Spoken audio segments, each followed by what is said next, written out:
దేవుడు మన పక్షమునుండగా మనకు విరోధి ఎవడు? విలువైన సంగతులు తండ్రి మీరు మాకు అందించండి. తీసుకున్న ఈ సమయాన్ని తండ్రి వ్యర్థముగా మేము ఉపయోగించక క్రైస్తవుడు ఎలాంటి నిరీక్షణతో బ్రతకాలో, పరిస్థితులు తారుమారైపోయినా మా జీవితంలో తండ్రి మీరు ఇచ్చిన నిరీక్షణ బట్టి తండ్రి మేము ఎంత ధైర్యముగా జీవించాలో మరొక్కసారి మాతో మాట్లాడండి.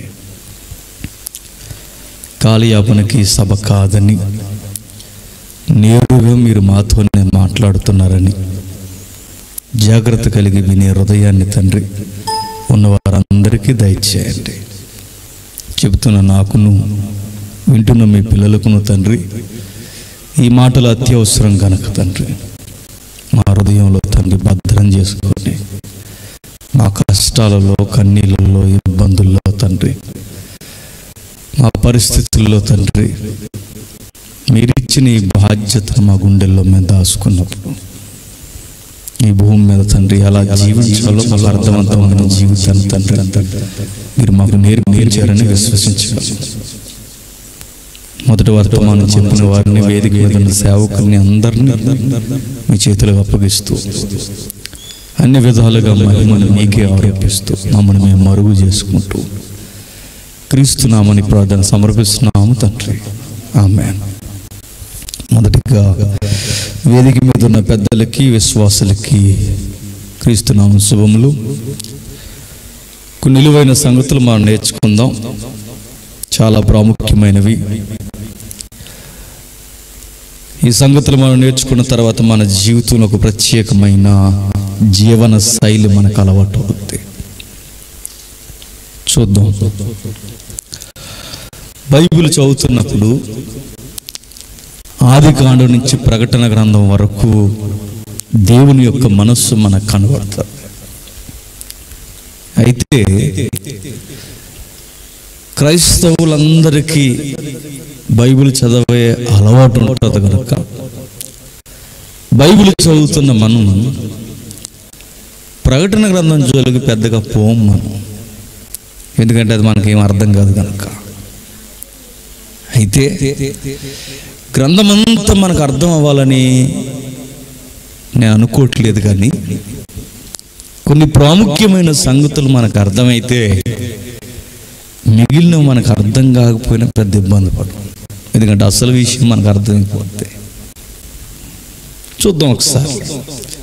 ప్రస్తుత జరుగుతున్న పరిస్థితులకి, జరగబోయే భవిష్యత్తుకి, మన జీవితాలకి ముడిపడి ఉన్న ఒక 2 అధ్యాయాలు మనం ధ్యానిద్దాం. అందరూ బైబిల్ ఓపెన్ చేయండి. ప్రకటన గ్రంథం 6వ అధ్యాయం, ప్రకటన గ్రంథం 6వ అధ్యాయం 14వ వచనం. మరియు ఆకాశ మండలము చుట్టబడిన గ్రంథము వలె తొలగిపోయాను, ప్రతి కొండయు ప్రతి దీపము వాటి వాటి స్థానములు తప్పెను. ఆగుదాం. 6వ అధ్యాయంలో 6వ ముద్ర దేవదూత స్టార్ట్ చేసిందట. ఏం జరుగుతుందో చూడండి. 6వ అధ్యాయంలో 6వ ముద్ర ఎప్పబడుతుంది. ఏం జరుగుతుంది? సంఘం గమనించవలసిన విషయాలు మనకు నేర్పిస్తుంది. ప్రకటన గ్రంథం అనేది ఖచ్చితముగా ఎక్కువ పాళ్ళు భవిష్యత్తుకు సంబంధించిన విషయాలు రాయబడ్డాయి. మనకెందుకండి ఈ సందర్భంలో అని మీరు అనుకుంటున్నారేమో. సంఘంలో హడావుడి స్టార్ట్ అయిందో లేదో నాకు తెలియదు, కానీ న్యూస్ మీడియాలో హడావుడి స్టార్ట్ అయింది. విన్నారా? యేసు ప్రభు త్వరగా వచ్చేస్తున్నాడు అని. ఈ మాట న్యూస్ మీడియా చెప్పకూడదు, మరెవరు చెప్పాలి? సంఘం చెప్పాలి. సంఘం చెప్పట్లేదు, మరి ఎవరు చెప్తున్నారు? న్యూస్ మీడియా చెప్తుంది. వాళ్ళేం చెప్పగలరంటే వారు అరకొరగా చెప్పగలరు అంతే. మరి ఎవరు చెప్పగలరు? బైబిల్ని బాగుగా ఎరిగిన సంఘం చెప్పగలరు. అందుకే వారు ఒక 20% నిజాలు చెబితే మిగిలిన 80% అబద్ధాలు కలిపి చెప్తున్నారు. ఏది ఏమైనా వాస్తవం మాత్రం ఒకటి, ఏంటంటే నిజముగానే ప్రభు సమీపమునే ఉన్నాడు. మీరు కావాలంటే లోకాన్ని ఒకసారి మీరు అబ్జర్వ్ చేయండి. ఎప్పుడు వినని వింత వ్యాధులు మనం వింటున్నాం. వినమే దాని దెబ్బ కూడా మన పక్కన చూస్తున్నాం. మన గ్రామీణ వాతావరణంలో మీరు అబ్జర్వ్ చేస్తారో లేదో నాకు తెలియదు, కానీ 2020 చావు అంచుకెళ్ళి వచ్చింది. నేను మరలా చెప్తున్నా, మనకు పెద్దగా ఏం పట్టించుకోలేదు. దేవుడు మనల్ని బ్లెస్ చేశాడు, ఇంకా కొంచెం బతుకున్నాం. ప్రపంచం చావు అంచులకి వెళ్ళొచ్చింది, అంచులకి. ఇంకా ఊపిరి కూడా సరిగ్గా పీల్చుకోలేకపోతుంది. రేపొద్దునది ఇది ఏ కోణంలోకి వెళ్ళిపోద్దని బిక్కుమని ఎదురు చూస్తున్నారు. సెకండ్ వే అంటున్నారు. ఇది అలా అట్టి పెడితే ఇంకా రకరకాల వ్యాధులు సిద్ధముగా ఉన్నాయని WHO కూడా ప్రకటన చేసేస్తుంది, హెల్త్ ఆర్గనైజేషన్. ఇంకా విచిత్రం ఏంటంటే ఇవన్నీ ఆరోగ్యం మీద కొట్టేవైతే మనుషుల్నే కొట్టుకునే పరిస్థితులు వచ్చేస్తాయి. ఇందాక బ్రదర్ మాట్లాడుతూ నేను ఇంట వస్తున్నా, బంధాల విలువ ఎప్పుడో పోయింది, ప్రేమ ఎప్పుడో మనుషుల్లో చచ్చిపోయింది. మనుషుల మధ్య ప్రేమ లేదు, ఆరోగ్యాలకి గ్యారంటీ లేదు. మరలా అంటున్నాను, ఏ రోజు ఏ కుంపట దేశం మీద వచ్చి పడతాదో, కుటుంబాల మీద పడతాదో తెలియదు. ఇవన్నీ పరిణామాలు జరుగుతున్నప్పుడు మనకు అర్థం కావాల్సింది ఏంటంటే, ఈ సిమ్టమ్స్, ఈ గుర్తులు లేదా ఈ సూచనలు మనకు కనబడుతున్నప్పుడు ప్రభు సమీపమునే ఉన్నాడని అర్థం అవ్వాలి. మనకు అలాగ అర్థం అవ్వలేదు. మొన్న మధ్య 3 గ్రహాలు ఒక లైన్లోకి వచ్చాయట, తెగ చూసేసారండి అందరూ. మనం చూడాల్సింది 3 గ్రహాలు కాదు. అంతకుముందు సెకండ్ మూన్, థర్డ్ మూన్ అని చంద్రుడికి పేర్లు పెట్టారులేండి. ఆ టైంలో ఏమైందంటే చంద్రుడు బాగా వెర్రగా పెద్ద ఆకారంలో వచ్చాడు. ఒక బాబాగారు ఏమన్నారంటే, అందరూ బయటికి వెళ్ళి నేను కనబడతాను చూడండి అన్నాడు. భక్తులు 50 మంది భక్తులు బయటకు వచ్చి చూశారు, కనబడలేదు. ఎందుకంటే ఆ రోజు మబ్బేసింది. మీకు అర్థమైంది, ఆ రోజు కనబడలేదు. ఆ తర్వాత మబ్బులు కొంచెం అలా పక్కకి వెళ్ళేసరికి మరలా భక్తులందరికీ కొంచెం ఊపిరి పీల్చుకునే టైంలో కొత్త భక్తులు ఒకరు బయటకు వచ్చారు. ఆ భక్తులకి వాళ్ళ దేవుడు కనబడ్డాడు. ఆ దేవుడు ఎవరో తెలుసా? పవన్ కళ్యాణ్. నిజం. వాళ్ళకేమో వాళ్ళ హీరో కనబడుతున్నాడు, వీళ్ళకేమో ఎవరో అనుకుంటున్నారు. ఓహో, నేను చెబుతున్నాను, ఇవన్నీ పరిణామాలు మనం చూస్తున్నప్పుడు మనకు కనబడాల్సింది ఏంటో చెప్పినా, మన ప్రభు రావడానికి రెడీ అయిపోయాడు అని ఆయన చెప్పాడు. నేను వస్తాను అనడానికి మీకు డేట్ ఉండదు, నేను వస్తాను అనడానికి ముందుగా మీకుండే ప్రకటనలు ఒకే ఒక్కటి, మార్పులు కలుగుతున్నప్పుడు మీరు జాగ్రత్త అయిపోండి అంటాడు. ప్రకృతిలో మార్పులు కలుగుతున్నప్పుడు, మనుషుల మధ్య సఖ్యతలు పోయినప్పుడు, మనుషుల మధ్య ప్రేమలు పోయినప్పుడు, సొసైటీలో బతకడం కష్టమైనప్పుడు, గర్భిణీ స్త్రీకి ప్రసవ వేదన వస్తున్న గుర్తులు లోకం గుర్తిస్తుందో లేదో కానీ సంఘం మాత్రం ఖచ్చితంగా గుర్తించాలండి. ఎందుకంటే అకస్మాత్తుగా ఆయన వచ్చేస్తాడట.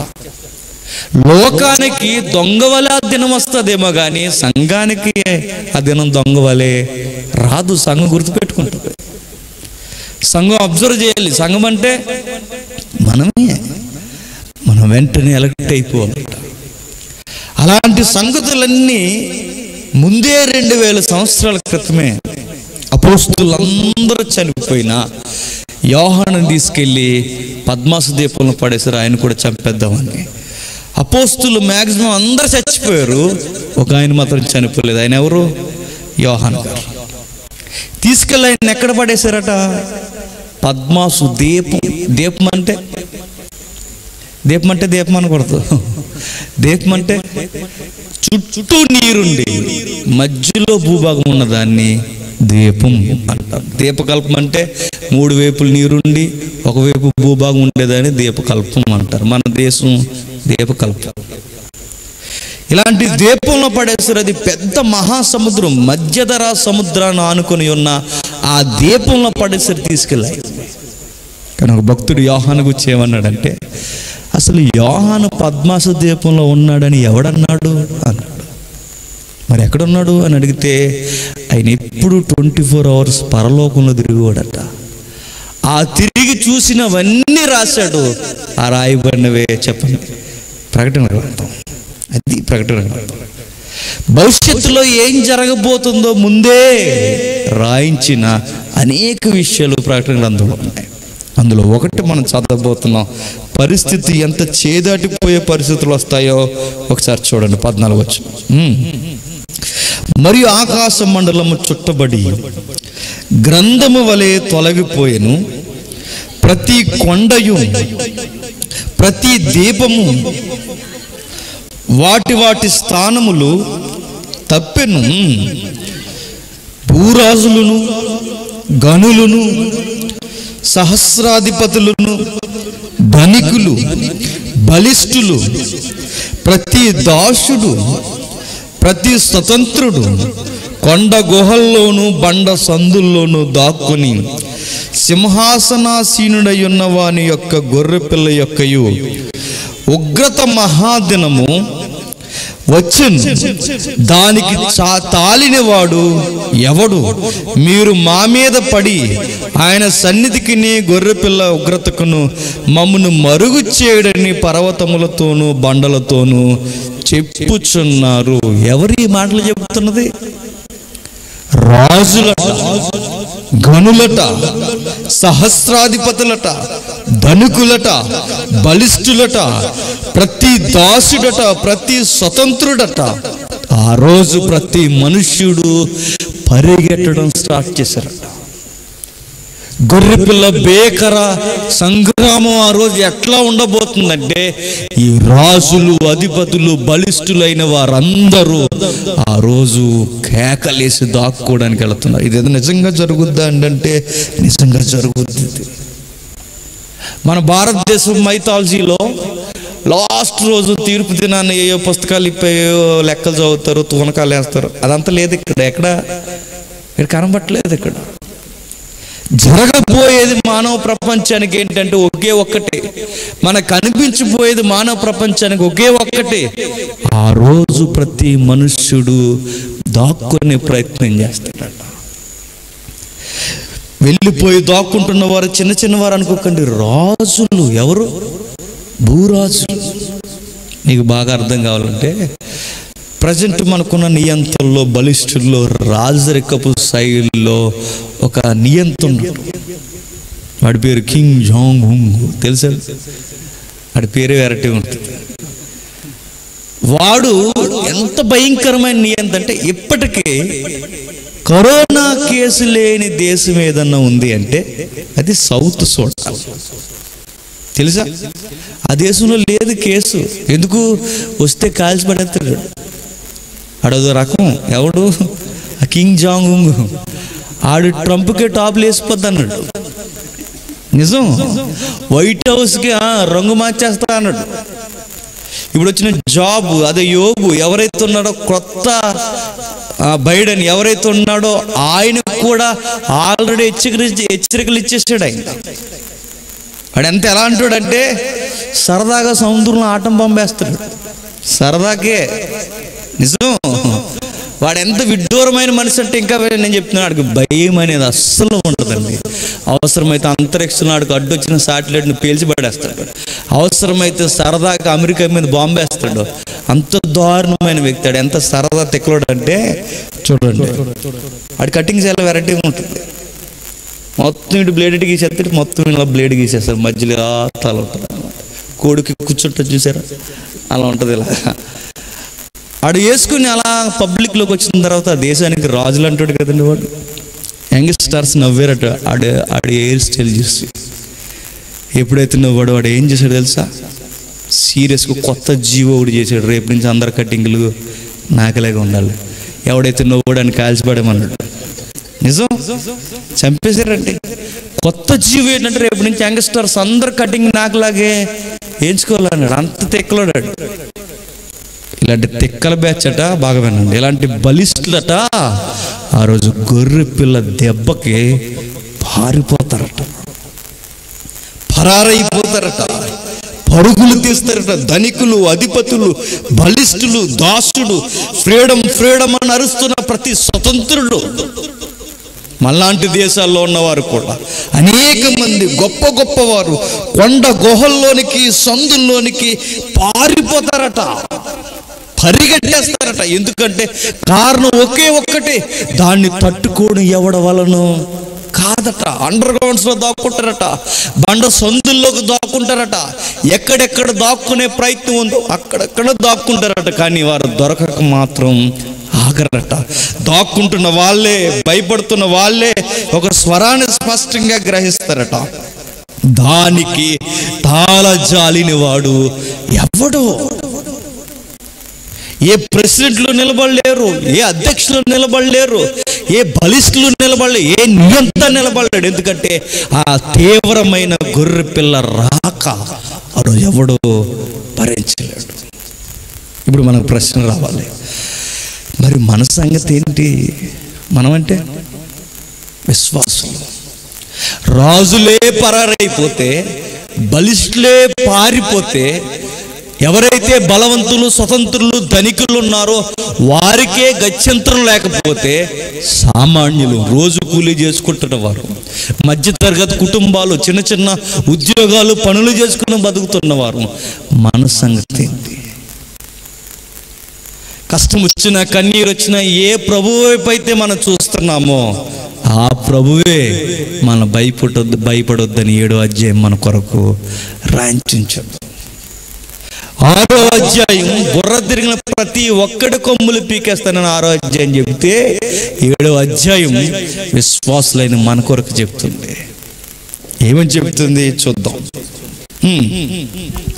అటు తర్వాత భూమి యొక్క 4 దిక్కులలో 4 దేవదూతలు నిలిచి ఉండి, భూమి మీదనైనను, సముద్రం మీదైనను, ఏ చెట్టు మీదైనను గాలి వీచకుండినట్లు భూమి యొక్క 4 దిక్కుల వాయువులను పట్టుకొని ఉండగా చూసి తిని. యోహాను పరలోకంలో భవిష్యత్తును చూస్తున్నాడు, ఈ ప్రపంచానికి జరగబోయేది.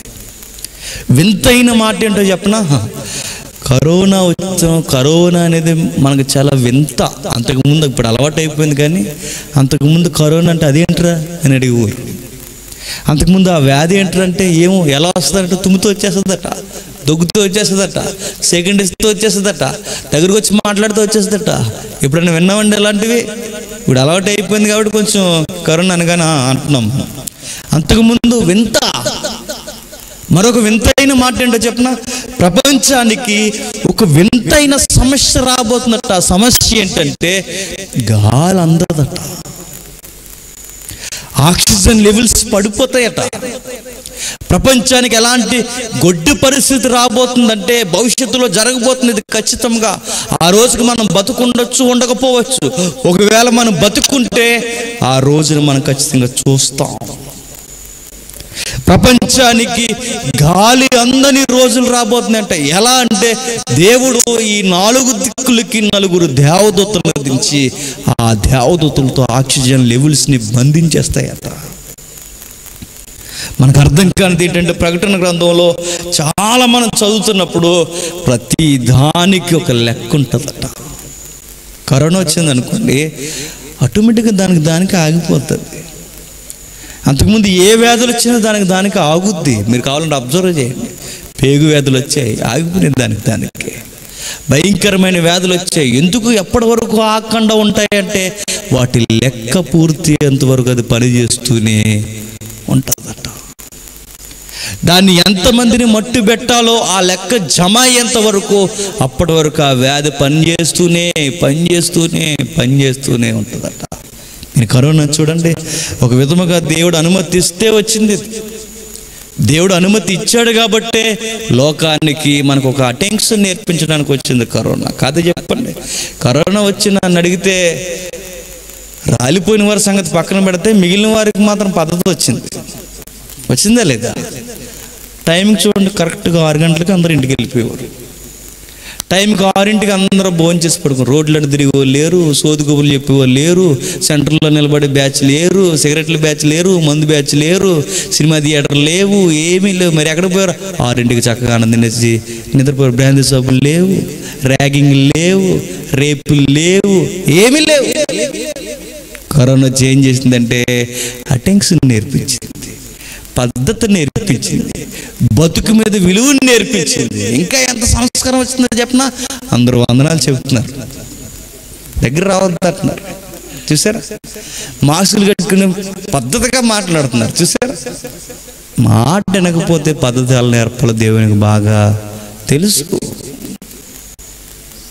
లోపలికి వెళ్ళిపోయిన తర్వాత ఎక్కడికి కొంచెం ఈసారి చూడండి, స్నానాలు చేయడానికి కూడా టైంకి 3 పూట్ల స్నానాలు చేశారు. దేనికి? కరోనా అన్నీ నేర్పించింది. ఒక మాటలో చెప్పాలంటే పద్ధతులు బాగా నేర్పించింది. దేవుడు ఒక విషయాన్ని అనుమతించాడంటే పద్ధతిని నేర్పిస్తాడు.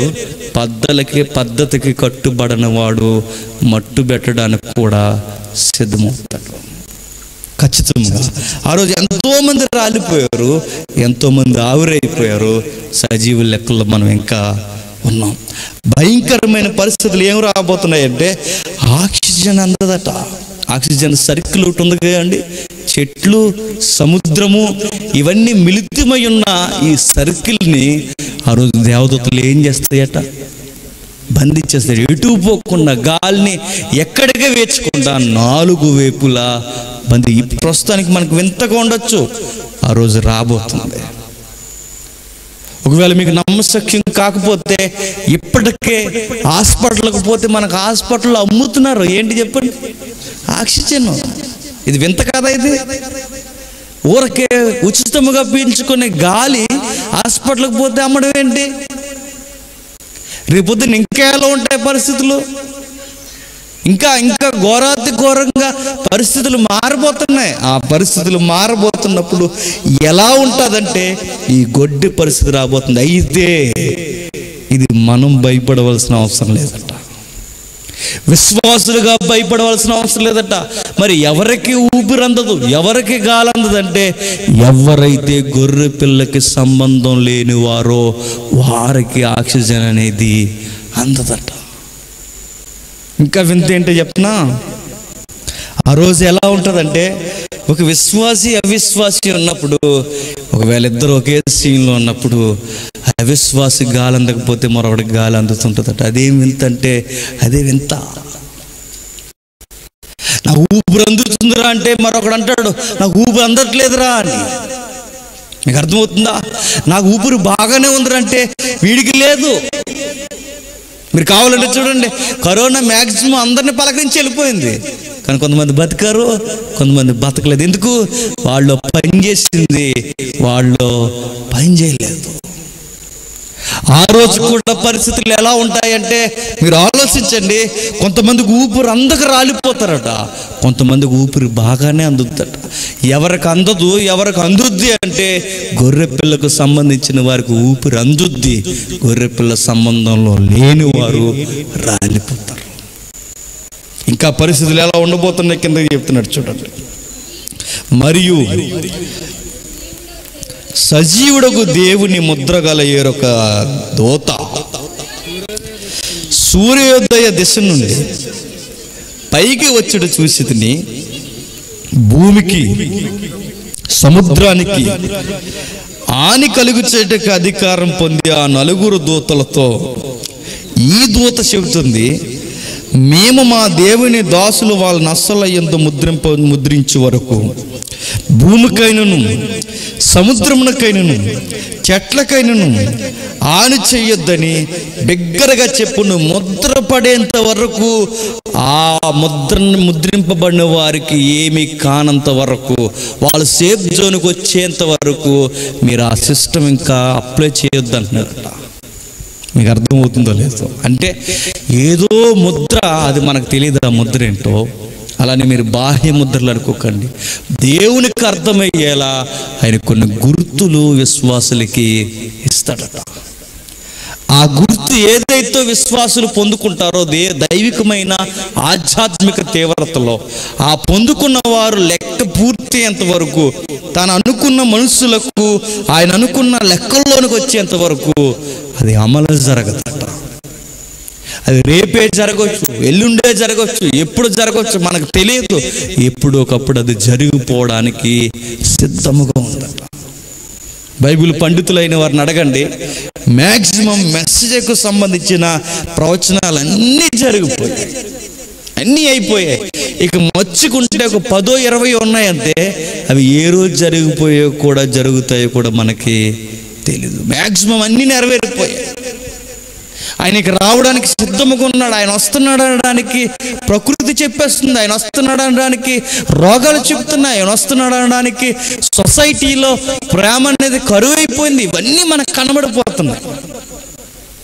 ఇక పరిస్థితులు ఎలా ఉండబోతున్నాయంటే ముందే మనకు భవిష్యత్తు చెప్పేస్తుంది. ఇక భూమి మీద భయంకరమైన వాయువులు వీచిన పరిస్థితి కూడా రాబోతుంది. ఇలాంటి టైంలో ఎప్పటికైనా మన బ్రతుకులు సర్దుకోకపోతే, ఎప్పటికైనా మనం మార్పుని అంగీకరించకపోతే, ఎప్పటికైనా రక్షణ అనుభవంలోనికి రాకపోతే, ఇక ఆ ఉగ్రత దినం నుంచి మనల్ని ఎవరు కాపాడలేరు. నేను మిమ్మల్ని భయపెట్టడానికి చెప్పట్లేదు. మీరేదో భయానికి గురైపోయి ఈరోజు మీరు బాప్తిసం తీసుకుంటారనుకోండి, నేను చెప్పట్లేదు. నేను చెప్పాలనుకుంటున్నది ఒకే ఒక్కటి, సమస్య పెద్దగా మన కళ్ళ ముందుకు రాబోతుంది. ఇప్పుడు జరుగుతున్న సమస్యలు పెద్ద సమస్యలు ఏమీ కావని ఆ విషయం మీకు అర్థం అవ్వాలని చెప్తున్నాను. ఏ సమస్యలు అని మీరు అడుగుతారేమో. నీ కుటుంబంలో ఉన్న సమస్యలు రాబోతున్న సమస్యతో పోల్చుకుంటే పెద్ద విషయం ఏం కాదు అది. నీ వ్యక్తిగత జీవితంలో జరుగుతున్న కష్టాల కన్నీళ్ళు, రాబోతున్న ప్రమాదాన్ని ఒక్కసారి ఊహించుకుంటే అది నీకు పెద్ద కష్టమేం కాదు. ఇప్పుడు జరుగుతున్న విషయాలు, నీకు జరుగుతున్న అన్యాయాలు, లేదు నీకు జరుగుతున్న ఆర్థిక ఇబ్బందులు, నీకు జరుగుతున్న ఎత్తుకోవడమైన పోట్లు ఏవైతున్నావో, ఎన్నుపోట్లు, ఇవన్నీ పెద్ద విషయం కాదు. ఎందుకంటే ఆ ప్రమాదంతో పోల్చుకుంటే ఇవేమీ లెక్కల్లోనికి రావు. నేను మరలా చెప్తున్నాను, కరోనా కాకపోతే, ఈ వ్యాధి కాకపోతే మరొక వ్యాధి వస్తుంది. ఏ వ్యాధి వచ్చినా నేను భయపడకుండా బతకాలి అంటే నా గుండెల్లో ఒక ఆశ ఉండాలట. ఆ ఆశ ఏంటంటే 7వ అధ్యాయం మనకు పరిచయం చేస్తుంది. ఏం చెప్తుంది 7వ అధ్యాయంలో అంటే చూద్దాం, ఒకసారి చూద్దాం. 4వ వచనం, మరియు ముద్రింపబడిన వారు లెక్క చెప్పగా వింటిని, ఇశ్రాయేలీయుల గోత్రముల్లో ముద్రింపబడిన వారి లెక్క 144,000 మంది. ఎంతట? ఆ రోజు బాగా, ఆ రోజు దేవుని యొక్క ఉగ్రత దినం, దాని యెహోవా భీకర దినం అంది పాత నిబంధన. క్రొత్త నిబంధనలో గొర్రె పిల్ల ఉగ్రత దినం అంది. ఏదైనా రెండు ఒకటే. భయంకరమైన దినం. అంతే క్రైస్తవులు పెట్టుకున్న పేరేంటంటే రెండవ రాకడ. రెండవ రాకడలో ఎవరు దానికి, ఆ ఉగ్రతకి సృష్టికర్త ఎవరంటే మెస్సయే, యేసుక్రీస్తే. ఆ సిలువ వేయబడిన యేసుక్రీస్తే రాబోతున్నాడు. రాబోతున్న ఆయన భీకరమైన పరిస్థితుల్లోనికి మనుషులను నెట్టబోతున్నాడు, విడిచిపెట్టబోతున్నాడు. ఆయన ఒక్కసారి ఆయన కొరడ జులిపించబోతున్నాడు. ఆయన ఆ పరిస్థితుల్లోకి వెళ్ళిపోయినప్పుడు లెక్కల్లోనికి కొన్ని లెక్కలు వచ్చాయట. ఇశ్రాయేలు 12 గోత్రాలు అయితే 12 గోత్రాల్లో సంపూర్ణమైన మనుషులు ఆ మార్పులోనికి వస్తారట. 140 అంటే 140 అనుకోకండి. ఇవన్నీ పోలికగా, రూపకలంకారంగా, ఒక సంపూర్ణమైన గుర్తులు తెలియజేసే లెక్కే తప్ప 140 అంటే 140 కాదు. మీకు బాగా తెలియాలంటే సౌల్ని దావీదుని పొగిడారు. ఎలా పొగిడారు? ఒక లెక్క ఇచ్చి పొగిడారు. దావీదుకు 10,000, సౌలుకి 1,000. 1000 అంటే 1000, ఇంక 10,000 ఇచ్చారనమాట. ఎవరికి? సౌలుకి. నేను మరలా చెప్తున్నా, సౌలుకి 1000 ఇచ్చారు, దావీదుకి 10,000 ఇచ్చారు. 10,000 అనే ఫిగరు ఏదైతే ఉందో సంఖ్య ఎబ్రీలకి పెద్ద సంఖ్య అన్నమాట. ఏది? 10,000 అనే సంఖ్య. బాగా వినాలి. ప్రకటన గ్రంథంలో కొన్ని లెక్కలు మనకు అర్థం అవ్వాలంటే వాళ్ళ నాగరికత కొంచెం మనకు తెలియాలి. వాళ్ళకి పెద్ద సంఖ్య ఏదంటే 10,000 అనే సంఖ్య పెద్ద సంఖ్య. అందుకే వాళ్ళు సంపూర్ణమైన గుర్తు చెప్పడానికి దావీదుని ఎలా పొగిడారంటే దావీదుకి 10,000 సూత్రాలు అన్నారు. సౌలుకి 1000 అంటే 10,000 అనే సంఖ్య వాళ్ళకి పెద్ద సంఖ్య, అది సంపూర్ణమైన సంఖ్య. బైబిల్లో 12 కానీ, బైబిల్లో 40 కానీ, బైబిల్లో కనిపించే మనకి ఏవైతే సంఖ్యలు ఉన్నావో 10,000 కానీ, ఇవన్నీ ఒక సంపూర్ణమైన గుర్తుని తెలియజేసేవి మాత్రమే. మక్కి అవి తీసుకోవడానికి సరిపో. ఎక్కువ మంది ఎక్కువ స్తోత్రములని చెప్పడానికి ఆ లెక్క వాడారు. క్రీస్తు పూర్వం కనుక వాళ్ళకి 10,000 అనే సంఖ్య అప్పటికి అదే పెద్దదే. మీరు బాగా వాళ్ళ నాగరికత చదవండి. ఎబ్రీలకి చాలా కాలం వరకు పెద్ద సంఖ్యలు వాళ్ళకి తెలియవు. పెద్ద సంఖ్యలు అనేవి తెలియవు వాళ్ళకి. పెద్ద సంఖ్యలు 1000, 10,000 మహా దాడితే నాగరికత ముందుకు వచ్చే కొద్ది 1,00,000. గ్రీక్ ఫిలాసఫీ వాళ్ళకి టచ్ అయిన తర్వాత కోట్లు, లక్షల్లోకి వచ్చారు. అంతకుముందు వాళ్ళకి ఏమీ తెలియదు. మీకు బాగా అర్థం కావాలంటే ఇక్కడ నుండి ఒక 15 సంవత్సరం మనం వెనక్కి వెళ్ళాం అనుకోండి, పెళ్ళికి పెద్ద కానుకెట్టేవారు. ఎంత దాని లెక్క? 116. ఎంత? ఏం పెట్టారా పెళ్ళికి? 116 ఇట్టామని కనివారు. ఏం పెట్టారట? 116. ఇప్పుడు ఎట్టమని 116 ఏమిట్టారా పెళ్ళికి? 116 ఇట్టావా అంటారు. ఇప్పుడు అదే ఒక 15 సంవత్సరాల క్రితం 116 అంటే చాలా ఎక్కువ, పెద్ద సంఖ్య అది. అప్పుడులో 116 అంటే పెద్ద సంఖ్య, ఇప్పుడు 116 అంటే చాలా తక్కువ.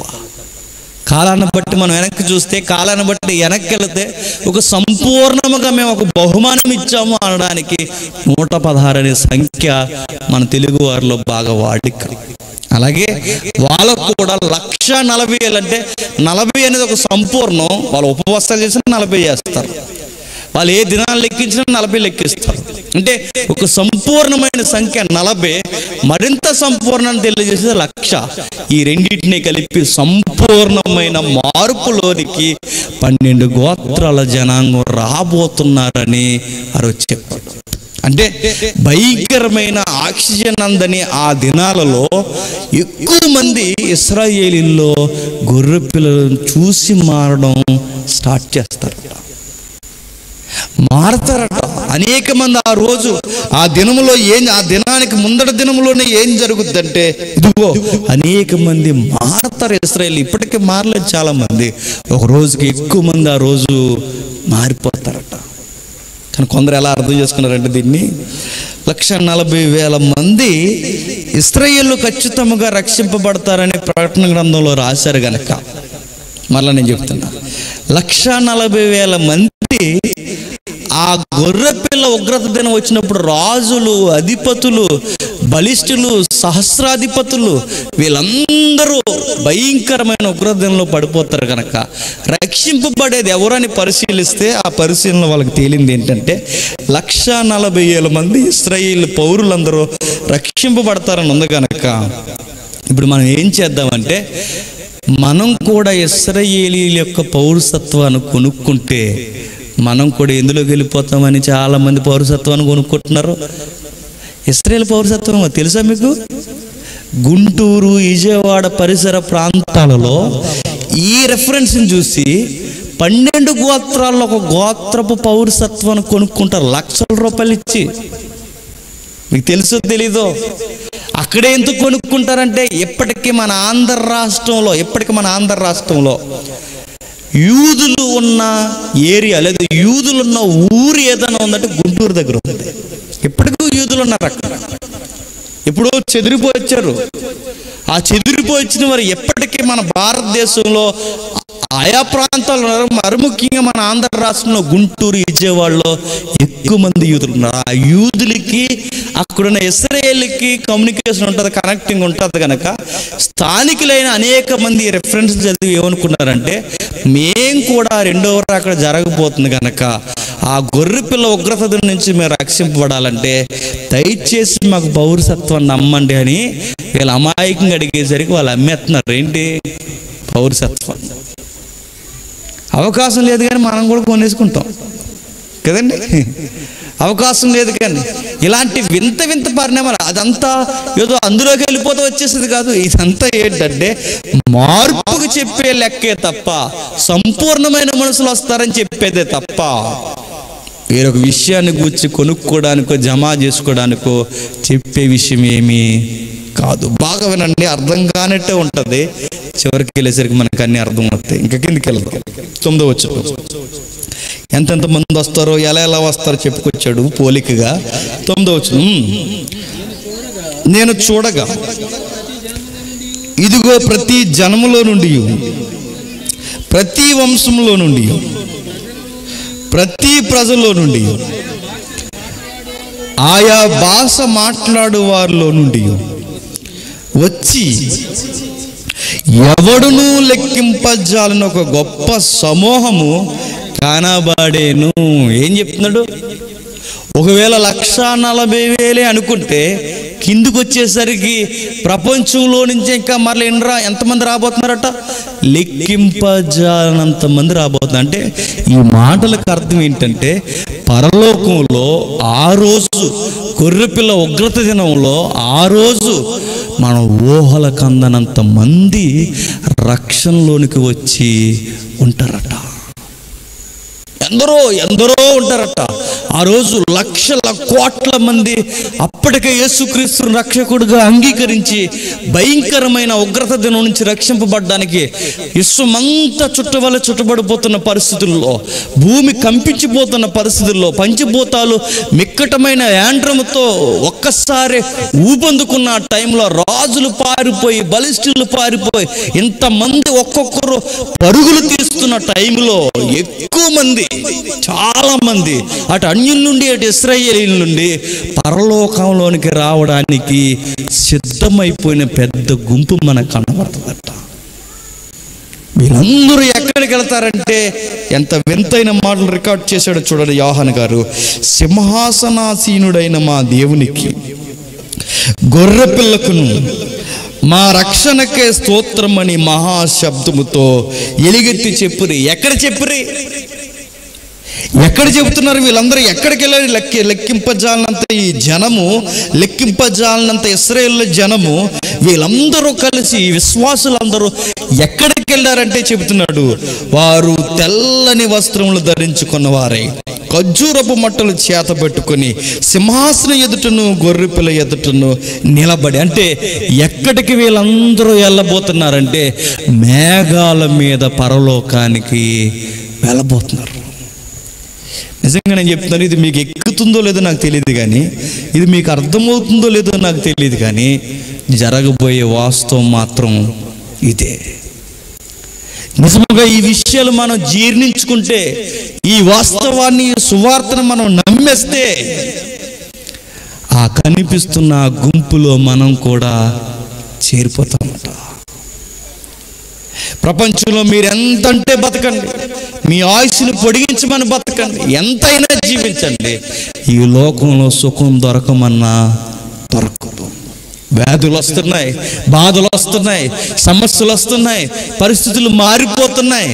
కానీ ఈ భూమండలం మీద సమాధానం అనేది దొరకడం ఇంకా భవిష్యత్తులోకి మరీ ఘోరమైపోతుందట. మరెక్కడ నాకు మంచి జీవన శైలి, నాకెక్కడ నాకు నిత్యత్వం లాంటి ఊపిరి నేను ఎక్కడ పీల్చుకోవాలంటే ఒకే ఒక్కటే, ఆ సింహాసనం ముందు మాత్రమే ఉండగలరు. ఆ సింహాసనం ముందుకు నేను వెళ్ళాలంటే నేను ఏ గుంపులో ఉండాలట? ఆ ఎత్తబడే గుంపులోనికి రావాలట. లెక్కింపజాలనంత మంది ఆ రోజు ఎత్తబడబోతున్నారు. అక్కడికి వెళ్ళేటప్పటికి మనం కూడా ఉండాలట. వెళ్ళి వారు ఏం చేస్తారంటే సింహాసనమే కూర్చున్న దేవునికి, గొర్రె పిల్లకును, మా రక్షణకే స్తోత్రమని మహాశబ్దముతో ఎలుగెత్తి చెప్పారు. ఏం చెప్తున్నారట? ఊహకందని ఒక సీన్ చెప్తున్నాడు. ఎవరు? ఊహకందనకు దృశ్యాన్ని చెప్తున్నాడు యోహాన్. మన ఊహలకు కూడా అందదు. ఏం చెప్తున్నాడంటే సింహాసనం మీద దేవుడు కూర్చున్నాడట. సింహాసనం మీద గొర్రెపిల్ల కనబడుతుందట. ఆ సింహాసనం మీద ఉన్న గొర్రెపిల్ల అనే దేవుణ్ణి లెక్కింపజాలనంత తెల్లని వస్త్రాలు ధరించుకున్న ఈ మనుషులందరూ ఆ సింహాసనం మీద నిలబడి కూర్చున్న ఆయన చూస్తూ నిలబడిన వీరు ఒక్కసారే సాష్టాంగ పడిపోయారట. సాష్టాంగం అంటే బోర్ల పడిపోవడం. ఒక్కసారి అందరూ, ఈ కోట్ల మంది జనాభా ఒక్కసారి అందరూ బోర్ల పడ్డారట, సాష్టాంగ పడిపోయారట. పడిపోయి వీరు ఏం చేస్తున్నారంటే ఆనందంతో వారు అంటున్న మాట ఒకటి చూడండి. మా రక్షణకై స్తోత్రమని మహాశబ్దముతో ఎలిగెత్తి చెప్పరి. మహాశబ్దం అంటే ఒకసారి ఊహించుకోండి. మీకు బాగా అర్థం కావాలంటే ఇంతమంది ఉన్నాం మనం, ఒకేసారి అందరం కలిసి ఒకే కేక ఊరంతా వచ్చింది ఇక్కడికి. మీకు అర్థమవుతుందా? ఒకే కేక ఒకేసారి అందరూ కలిసి అందరూ ఒకేసారి ఏం జరిగిందా? ఒక మహాశబ్దం. అది పట్టుమనంటే ఒక 300 మందో 200 లోపు ఉంటాం మనం అరిస్తేనే ఊరు ఉలిక్కిపడిపోతే ఆ రోజు కోట్ల మంది జనాభా ఒక గుంపుగా ఏకశబ్దంతో అరుస్తారట. ఎలా? మా రక్షణకర్తానికు స్తోత్రము స్తోత్రము. ఎందుకు అరుస్తారబ్బా వీళ్ళందరూ అంటే వాళ్ళ అరుపుల్లో నాకు అర్థం ఉంది. ఏంటో చెప్పనా?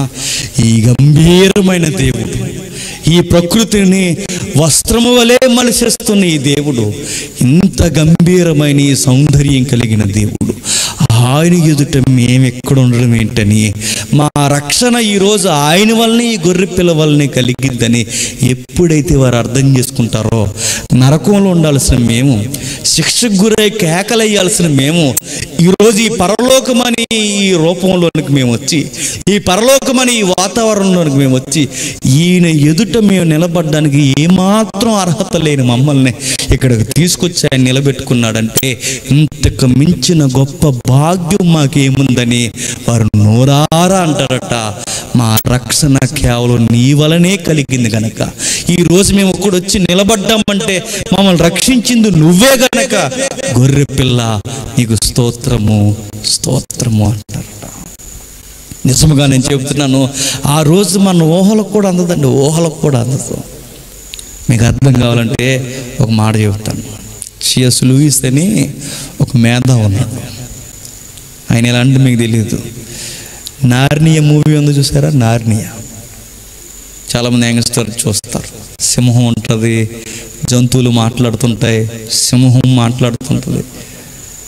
ఆ మూవీకి లేదా ఆ నవల రాసిన రచయిత ఎవరంటే ఈయనే, సిఎస్ లూయిస్. ఆ రోజుల్లో ఆస్కర్కి కూడా నిజంగా చెప్తున్నాను చాలా పెద్ద పోటీ ఇచ్చిన సినిమా అది. తీసినాడు వేరే వాళ్ళు అండి, దాని మూలకర్త మాత్రం ఎవరు? CS Lewis. ఒక నాస్తికుడు. ఎంత పెద్ద నాస్తికుడు అంటే ఆక్స్ఫర్డ్ యూనివర్సిటీలో దేవుడు లేడని నిరూపించే మనిషి ఎవరైనా ఉన్నారంటే ఆక్స్ఫర్డ్ యూనివర్సిటీ అట. అదిగో సిఎస్ లూయిస్ దగ్గరికి వెళ్ళండి, దేవుడు లేడని నిరూపిస్తారని ఆయన వైపు చూపించేవారట. అంత గొప్ప మేధావి లోకంలో కూడా దేవుడు లేడని ఇట్టే నిరూపించేవాడట. అలాంటి ఒకరోజు మారిపోయాడు. ఎలా మారిపోయాడంటే వాళ్ళ ఆవిడ చనిపోయిన తర్వాత మారిపోయాడు. ఆయన ఎలా మారాడంటే ఆయన గుండెల్లో నుంచి వచ్చిన స్వరమే ఆయన మార్చేసింది. ఎట్లా అంటే ఆయన యూనివర్సిటీలో విద్యను చెబుతున్నప్పుడు, యూనివర్సిటీలో బోధన చేస్తున్నప్పుడు అందరూ అనేక మంది స్టూడెంట్స్ వచ్చేవారు. అందులో ఒక స్టూడెంట్, ఒక అమ్మాయి క్యాన్సర్ వ్యాధితో బాధపడుతున్న, భయంకరమైన వ్యాధితో. ఈ నాస్తిక భావాలు ఉన్నవారు ఏం చేస్తారంటే సొసైటీకి కొంచెం విడ్డూరంగా ప్రేమను ఎలా చూపించాలో నేర్పించాలన్నట్టుగా నాస్తికవాదంలో చేస్తూ సొసైటీలో కొంచెం కొన్ని ఈవెంట్లు చేస్తుంటారు. ఆయన ఏం చేశాడంటే ఈ స్టూడెంట్ని ఇంకా జీవితం మీద ఇసుకుపోయింది. ఇక ఏ రోజు చచ్చిపోతుందో కూడా తెలియదు, ఎప్పుడు చనిపోతుందో తెలియని టైంలో అందరూ ఆమెను చూసి ధైర్యం చెప్పడానికి బదులు ఆమెను చూసి జాలిపడేవారట. ఆ జాలి మరీ బాధకు గురి చేసేది ఎవరిని? ఆ అమ్మాయిని.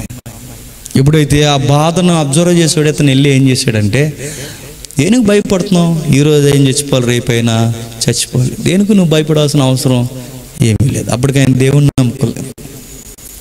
ఈ రోజుకైనా చనిపోవాలి, చనిపోయి మనం భయపడడం దేనికి? ఉన్నంతకాలం హ్యాపీగా ఉందాం అంటే ఆమె ఏం చెప్పాలో కూడా అర్థం కాలేదు. సరే, నా మాటల మీద నీకు నమ్మకం లేకపోతే, నీకు భవిష్యత్తు లేదనే కదా నీ బాధ, నేనేం చేస్తానంటే, నేను పెళ్లి చేసుకుంటాను, నన్ను చేసుకుంటావా అని అడిగాడు. ఆమెకి ఏం అర్థం లేదు. ఇంత పెద్ద పేరు ప్రఖ్యాతులు ఉన్న ఆయన నన్ను పెళ్లి చేసుకోవడం ఏంటి అని. నేను చెబుతున్న నిజమే, నువ్వు నన్ను పెళ్లి చేసుకుంటావా అని అడిగాడు. చేసుకుందామే. తెలియకుండానే ఒకరి మధ్య ఒకరికి ప్రేమానురాగం రోజు రోజుకి పెరిగిపోయింది. ఒకరిని విడిచి ఒకరు ఉండలేనంత ప్రేమ వారు రోజు రోజుకి పెరిగింది.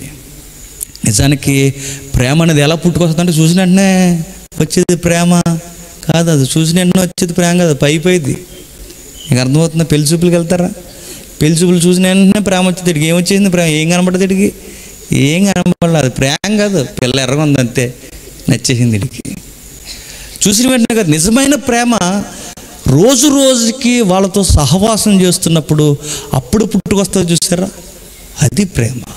ఎందుకంటే ఆయన ఏంటో మనకు అర్థమవుతాడు, నేనేంటో వాళ్ళకి అర్థమవుతాను. అప్పుడు అర్థమైనప్పుడు అప్పుడు వస్తా, చూసారా? అది నిజమైన ప్రేమ. వీళ్ళకి నిజమైన ప్రేమ వచ్చింది. వాళ్ళకి వచ్చిన తర్వాత వారిద్దరూ ఒకరినొకరు ఎడవలేనంత బంధత్వంలోకి వెళ్ళిపోయారు. ఒకరోజు ఏమైందంటే, తనకి ఎలాగూ వ్యాధి ఉంది కనుక ఆ వ్యాధి వలన ఒకరోజు చచ్చిపోయింది. నాస్తికుడుగా ఏడకూడదని నిర్ణయించుకున్నాడు. తీసుకెళ్ళాడు, పూజ చేసాడు, ఇంటికి వచ్చాడు. తన జ్ఞాపకాలన్నీ తన ఇంట్లో ఉండిపోయినాయి.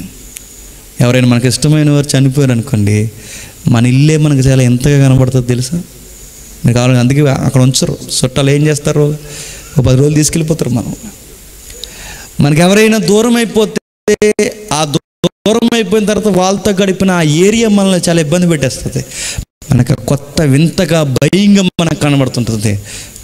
సిఎస్ లూయిస్ కూడా తన ఇల్లు చాలా ఎంత కనబడిందట.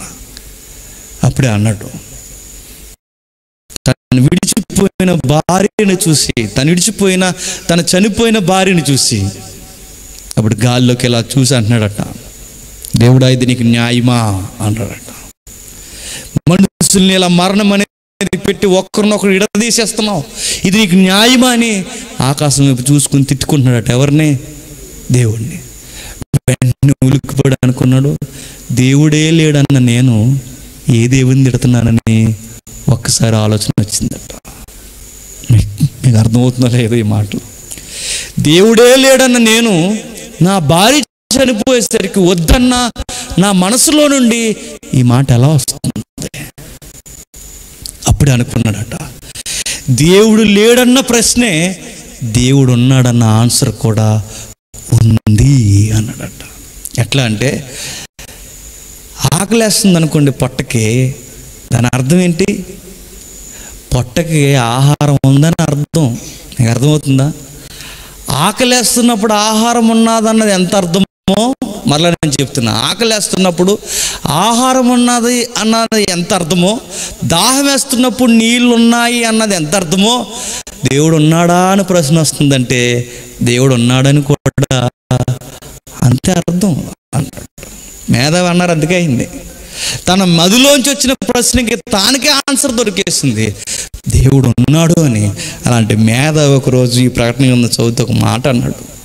మారిపోయిన తర్వాత ఇదే ప్రకటన గ్రంథం ఇవే సందర్భాలు చదువుతూ ఆయన అన్నాడు, ఆ రోజు పరలోకంలో ఎలా ఉండబోతుందంటే వాతావరణం, ఆ రోజు ప్రకటన గ్రంథం చదువుతున్న ఆయన వెలుగెత్తి చెప్పిన మాట ఏంటంటే, విశ్వాసులు, భక్తులు ఎవరైతే పరిశుద్ధులు, ఈ తెల్లని వస్త్రం ధరించుకున్న వారు ఎవరైతే ఉన్నారో ఆ రోజు పరిస్థితి ఎలా ఉండబోతుందంటే ఒక మాటను వివరించి ఒక ఎగ్జాంపుల్ ఇచ్చాడు ఆయన. ఎవరెవరు ఉన్నారంట అక్కడ? దేవదూతలు ఉన్నాయట, 24 మంది పెద్దలు ఉన్నారట, ఆ తర్వాత మనుషులు ఉన్నారట, సింహాసనం మీద గొర్రెపిల్ల దేవుడు ఉన్నాడట. సింహాసనం మీద గొర్రెపిల్ల దేవుడు ఉన్న ఆయనను చూసి 24 మంది పెద్దలు, దేవదూతలు, 4 జీవులు ఇంకా మనకు అర్థం కాని భాష అది. 4 జీవులు ఇవన్నీ ఏవైతున్నావో వీళ్ళంతా కలిసి సాష్టాంగ పడిపోయి ఒక శబ్దంతో అరుస్తున్నారట, మహాశబ్దంతో దేవుని స్తుతిస్తున్నారట, దేవుణ్ణి కొనియాడుతున్నారట. ఆ సీన్ని చదివిన ఆయన అర్థం చేసుకుని ఒక ఎగ్జాంపుల్ ఇచ్చాడు ఆయన. ఆ రోజు ఎంత రమ్యంగా ఉంటుందంటే,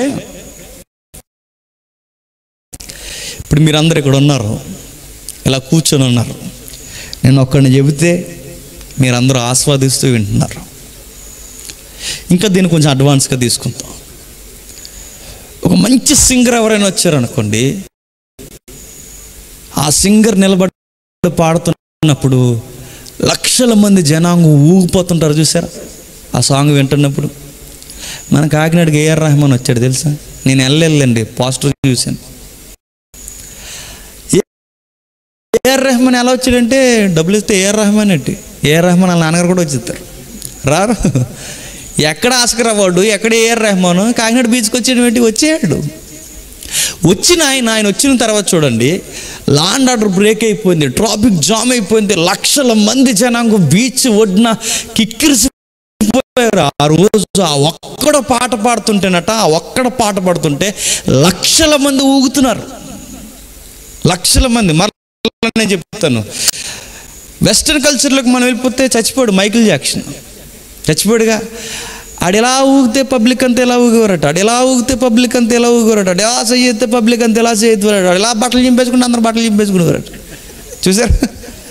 ఈ సింగర్స్ బాగా వినండి, ఈ ఎవరైతే ఉన్నారో ఈ సింగర్స్ ఏది చేస్తే అంటే, లక్షల మంది మధ్య ఒక డయాస్ మీద ఒక వ్యక్తి నిలబడి ఒక్క పాట పాడితే అందరు శ్రోతలు మైమరిచిపోతున్నారు, మైమరిచిపోయి ఆ పాటను ఆస్వాదిస్తూ పొగుడుతున్నారు.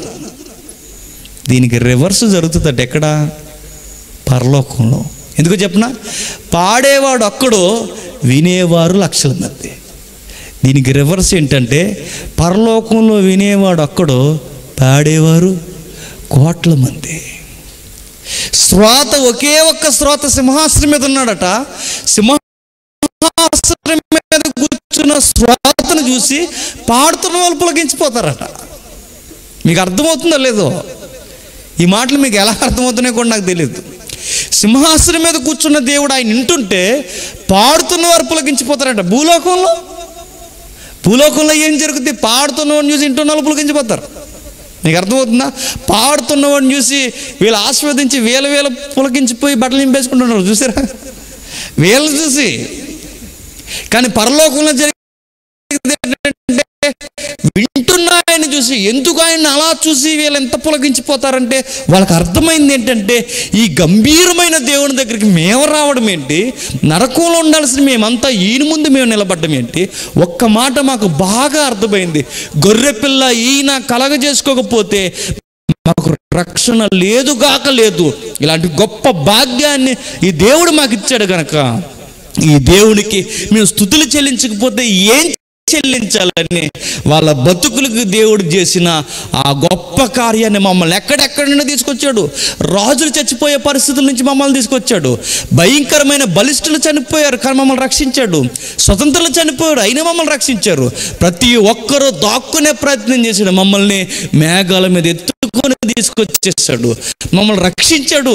ఇలాంటి ఆయన అలాంటి పరిస్థితుల్లో మేధావులు ధనికులు అందరూ చచ్చిపోతే మమ్మల్ని మాత్రం కాపాడాడంటే మాకు ఏం అర్హత ఉందని కాపాడాడు. అందుకే మాకు అర్థం కాని మాటల్లో మేము నేర్చుకున్న మాట ఏంటంటే, ఈయన వలన మేము రక్షణ పొందాం, మా గొప్పతనం ఏమీ లేదు. అందుకే రక్షణకర్త నీకు స్తోత్రము స్తోత్రము స్తోత్రము అంటారట. ఆ యొక్క పరిస్థితులు అలా జరుగుతున్నప్పుడు ఇంకా ముందుకెళ్దాం 12వ వచనంలో, దేవదూతలందరూ సింహాసనం చుట్టూ ఉన్న పెద్దల చుట్టూను, ఆ నలుగురు జీవుల చుట్టూను నిలవబడి ఉండిరి. వారు సింహాసనం ఎదుట సాష్టాంగపడి ఆమేన్, యుగ యుగముల వరకు మా దేవునికి స్తోత్రము, మహిమ, జ్ఞానమును, కృతజ్ఞతాస్తుతియు, ఘనతయు, బలమును కలుగునుగాకని చెప్పుతూ దేవునికి నమస్కారం చేసిరి. ఏమంటున్నారు చూసారా?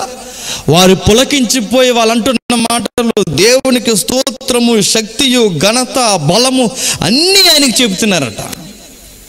నేను ఒక మాట మీకు బాగా అర్థం అవ్వాలంటే,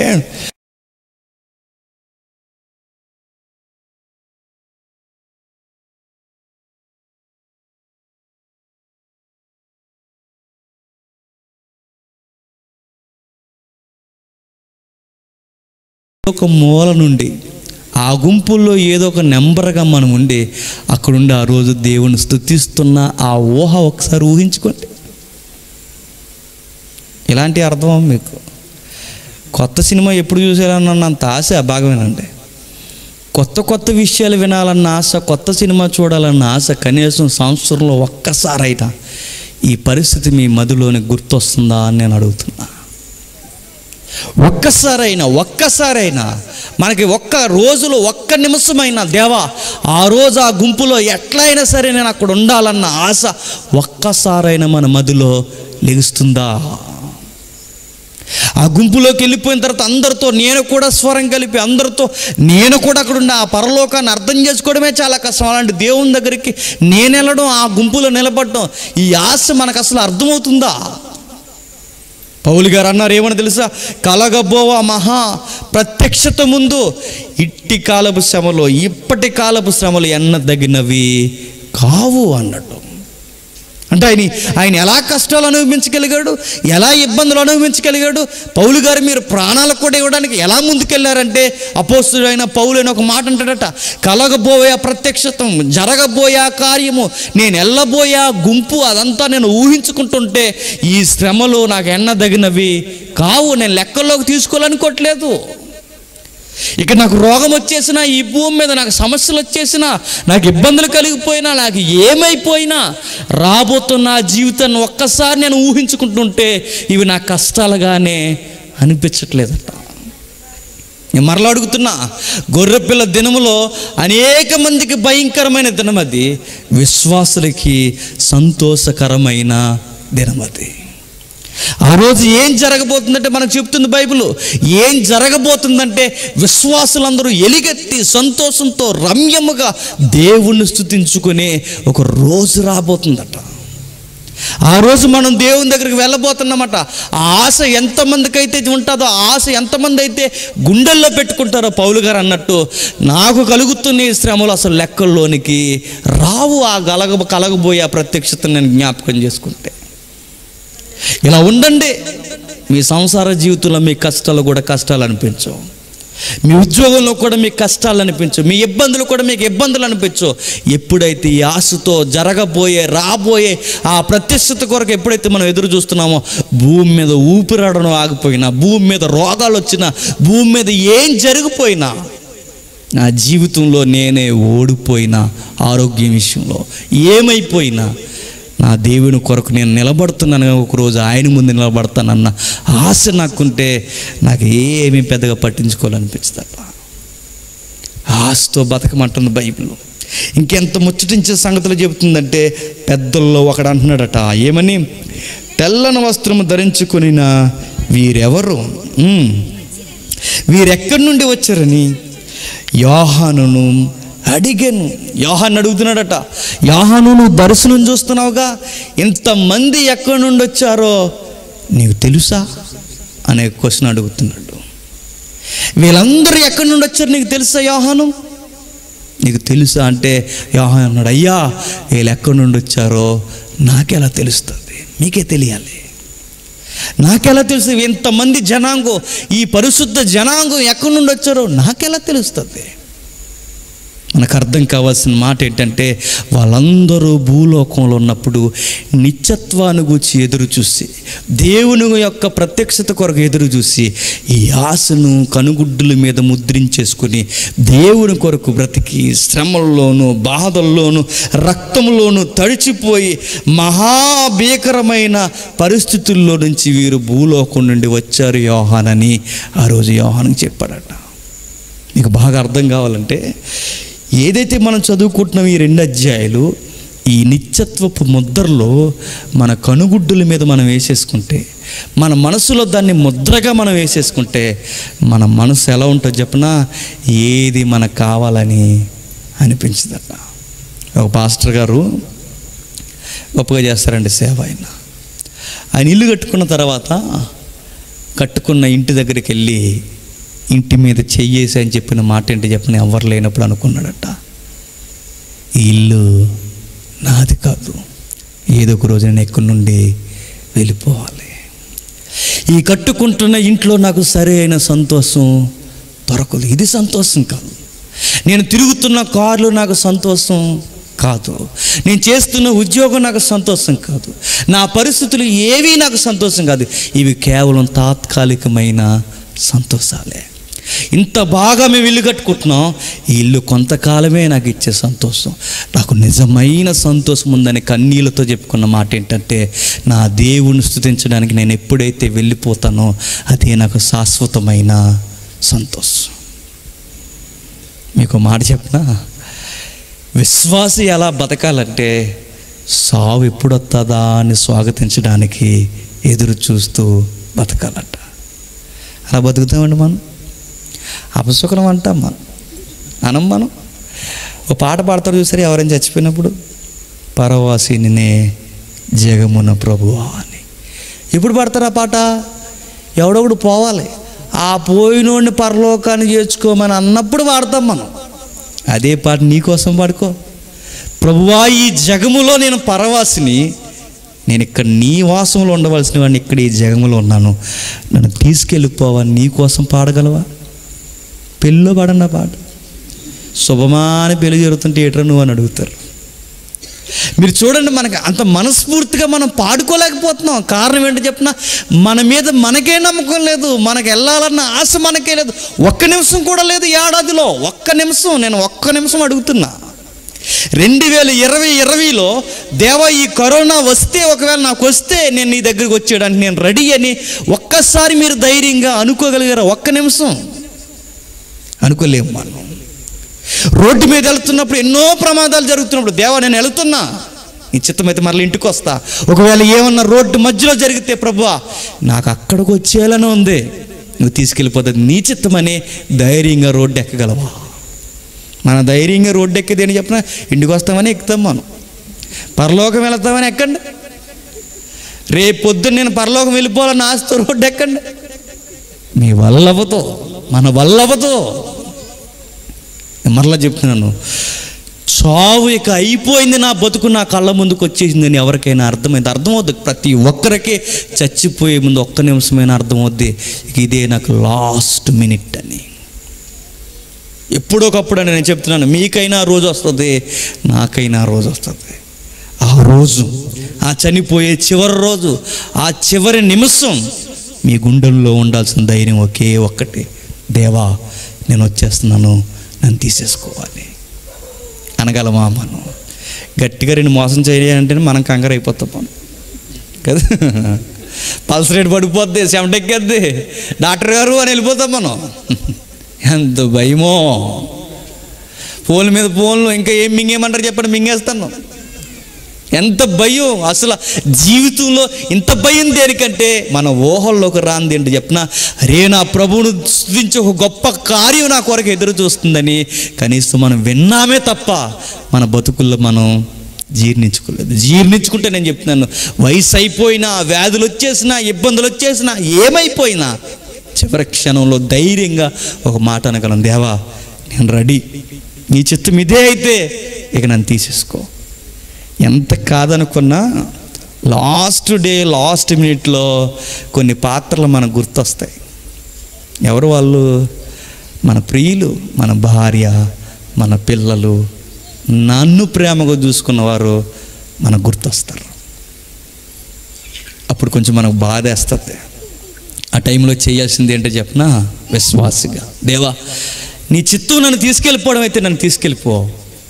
ఒక మాట నేను చెబుతున్నాను ప్రభా, ఇక నా ప్రియులను రేపటి నుండి నువ్వే చూసుకో, వాళ్ళు నువ్వే పోషించు, నువ్వే చూసుకో. ఇక నేను వచ్చేస్తున్నాను, నా పాత్ర ముగించేస్తున్నాను.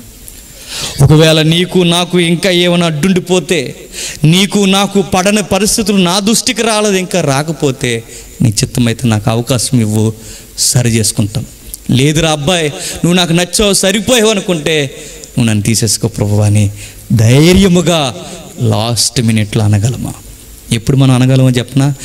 నాకు అక్కడ ఆశ ఉన్నప్పుడు అనగలను, నా ఆశ ఇంకా ఎక్కడే తిరిగితే నేను అనలేను. ఎలా బతకగలుగుతున్నామా?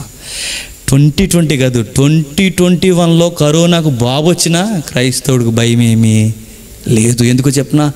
ఉంటే ఆయన కొరకు బతుకుతా, వెళ్ళిపోతే ఆయన స్తుతిస్తూ ఆయన దగ్గర నిలబడిపోతా. నాకు ఏదైనా మేలే, నాకు ఏదైనా మేలే, నాకు వ్యాధి వచ్చినా మేలే, ఇబ్బంది వచ్చినా మేలే, సమస్యలు వచ్చినా మేలే. ఉంటే ఈ భూమి మీద ఉన్నంతకాలం ఆయన కొరకు నేను స్తుతిస్తూ ఉంటా. ఒకవేళ ఎక్కడి నుండి వెళ్ళిపోయినా ఆ పరిశుద్ధుల గుంపులోనికి వెళ్ళిపోతున్నాను, ఆనందంగా అక్కడికి నేను వెళ్ళిపోతా. ఇది మన గుండెల్లో ఉండాల్సిన మాట అండి. ప్రకటన గ్రంథం బాగా మరలా చెప్తున్నాను, ప్రకటన గ్రంథంలో ఈ 2 అధ్యాయాలు మనకు అర్థమైతే మిగిలిన అధ్యాయాలు అర్థమైపోయిన పెద్ద చెప్పండి ప్రాబ్లం ఏం లేదు. మనకి అర్థమవ్వాల్సింది అర్థమైపోయింది. మనకి అర్థమవ్వాల్సిన విషయం మనకు అర్థమైపోతే ఈ ఆశతో మనం బతికితే ఇంకేంటి నాకు అర్థం కావాల్సిందే? నా ఊపిరి నిత్యత్వం, నా ఉనికి నిత్యత్వం, నేను వెళ్ళిపోవాల్సింది ఆయన దగ్గరికి. ఈరోజు మనం జన లోపలికి వస్తే ఎందుకు నిద్రపోలేకపోతున్నాం మనం? చెప్పండి. పక్కింటి ఎవడన్నా జన లోపలికి వచ్చాడు అనుకోండి, దడిగట్టో గోడగట్టో లోపలికి, పెద్ద సీరియస్ అయిపోతాం మనం. కారణం ఏంటి? నీకు అక్కడ లేదు ఆశ, నీకు ఇంక ఇదే ఆశ, నీ దళ్ళు మళ్ళు నీ గోళ్ళు. ఎవడైనా 10 రూపాయలు తక్కువ ఇస్తే అక్కడ పెద్ద గొడవ. ఎందుకు? ఎందుకు అంత గొడవ నీకు ఎందుకు వస్తుంది? నీకు అక్కడ లేదు ఆశ, ఇంకా ఇక్కడే ఆశ. పిల్లల విషయంలో బాధ, కుటుంబాల విషయంలో బాధ, డబ్బుల విషయంలో బాధ, అన్నిటి విషయంలో బాధలు. కారణం ఒకే ఒక్కటే. ఎందుకో చెప్పిన మన ఆశ అక్కడ లేదు. దేవుని పిల్లమైన మనం అందరం బతకాల్సిందే. అక్కడ మనం గురిపెట్టుకుని బతికితే పౌలు గారు అన్నట్టు ఈ శ్రమలు అతను లెక్కల్లోకి అవసరం లేదన్నట. ఇంక ముందుకెళ్దాం, ముగించుకుందాం త్వరగా. పెద్దల్లో ఒక ఆయన అడుగుతున్నాడు, తెల్లని వస్త్రం ధరించుకున్న వీరెవరో యోహాను నీకు తెలుసా? ఎక్కడి నుండి వచ్చారో నీకు తెలుసా అని నన్ను అడిగాడు. అప్పుడు అందుకు అయ్యో మీకే తెలియను. అతడు ఇలాగ నాతో చెప్పును, వీరు మహాశ్రమల నుండి వచ్చిన వారు, గొర్రెపిల్ల రక్తంలో తమ వస్త్రములు ఉతుక్కొని వాటిని తెలుపు చేసుకొనిరి. అందువలన వారు దేవుని సింహాసనం ఎదుట ఉన్న రాత్రింబగళ్ళు ఆయన ఆలయములో ఆయనను సేవించుచున్నారు. ఎంత బాగుందో చూడండి. ముగించుకుందాం. వీరు మహాశ్రమం నుండి వచ్చిన వారు, గొర్రెపిల్ల రక్తములో తమ వస్త్రములు ఉతుక్కుని వాటిని తెలుపు చేసుకుని. ఆ రోజు ఆ గుంపులోకి వెళ్ళాలంటే అర్హత భూమి మీద ఏంటట? మహాశ్రమల్లో నుంచి వెళ్ళాలట. నేను అడుగుతున్నాను, సమస్యలు తీసేయమని దేవునికి ఎప్పుడు ప్రార్థన చేయకండి. సమస్యలను జయించే శక్తిని మన దేవుణ్ణి ప్రార్థన చేయండి. ఎందుకంటే నాకు పరలోకంలో నిలబెట్టడానికి క్వాలిఫికేషన్ ఏంటంటే నేను శ్రమల గుండానే వెళ్ళాలట. మనం మోకాలు లేస్తే ఏమంటాం? ప్రభువా ఈ ఏడాదిలో మాకు ఏ కష్టం రాని, ఒక 30% నైట్ ప్రార్థనలు చెప్పండి, ఈ ఏడాదిలో ఏ కష్టం రానికి ప్రభువా. అప్పుడు దేవుడు పరలోకం అంటది, అది నీకు పరలోకం కూడా రానివ్వండి అంటాడు. పరలోకం వెళ్ళాలంటే కారణం ఒకే ఒకటే, మహాశ్రమల గుండా. అది 2021 కన్నా దారుణంగా ఉండొచ్చు, 2020 కన్నా దారుణంగా ఉండొచ్చు. మహాశ్రమల గుండా ఖచ్చితంగా వెళ్ళాల్సిందే, ఖచ్చితంగా వెళ్ళాల్సిందే. అవి ఏ ఒక శ్రమలు, ఏ ఒక ఇబ్బందులు. ఇంకా మన తల మీద పడే భయంకరమైన భారం ఏంటంటే గొర్రెపిల్లను గూర్చి మనం ప్రకటన చేస్తున్నప్పుడు గొర్రెపిల్ల రక్తంతో మనం తడిసి ముద్దయిపోతామట. అపోస్తులు గొర్రెపిల్ల రక్తంలో వారు తడిసి ముద్దయిపోయారు. మనం కూడా బైబిల్ అంటుంది, మీరు రక్తము కారినంతగా పాపంతో పోరాటం చేయలేదంటున్నాడు. ఒక మాట చెప్పనా, పీకల లేచిపోయేంత పోరాటం ఉంటుందట ఈ లోకంతో. మనకి పాపంతో పోరాటం, ఈ లోకమంతా పాపం. ఈ పాపంతో ఎంత పోరాటం, ఎంత పీక్ స్టేజ్కి మనం వెళ్ళిపోతామంటే రక్తం కారిపోయేంత. నేను అంటున్నాను, అంత రక్తం కారేంత భక్తి ఉందా మనకి?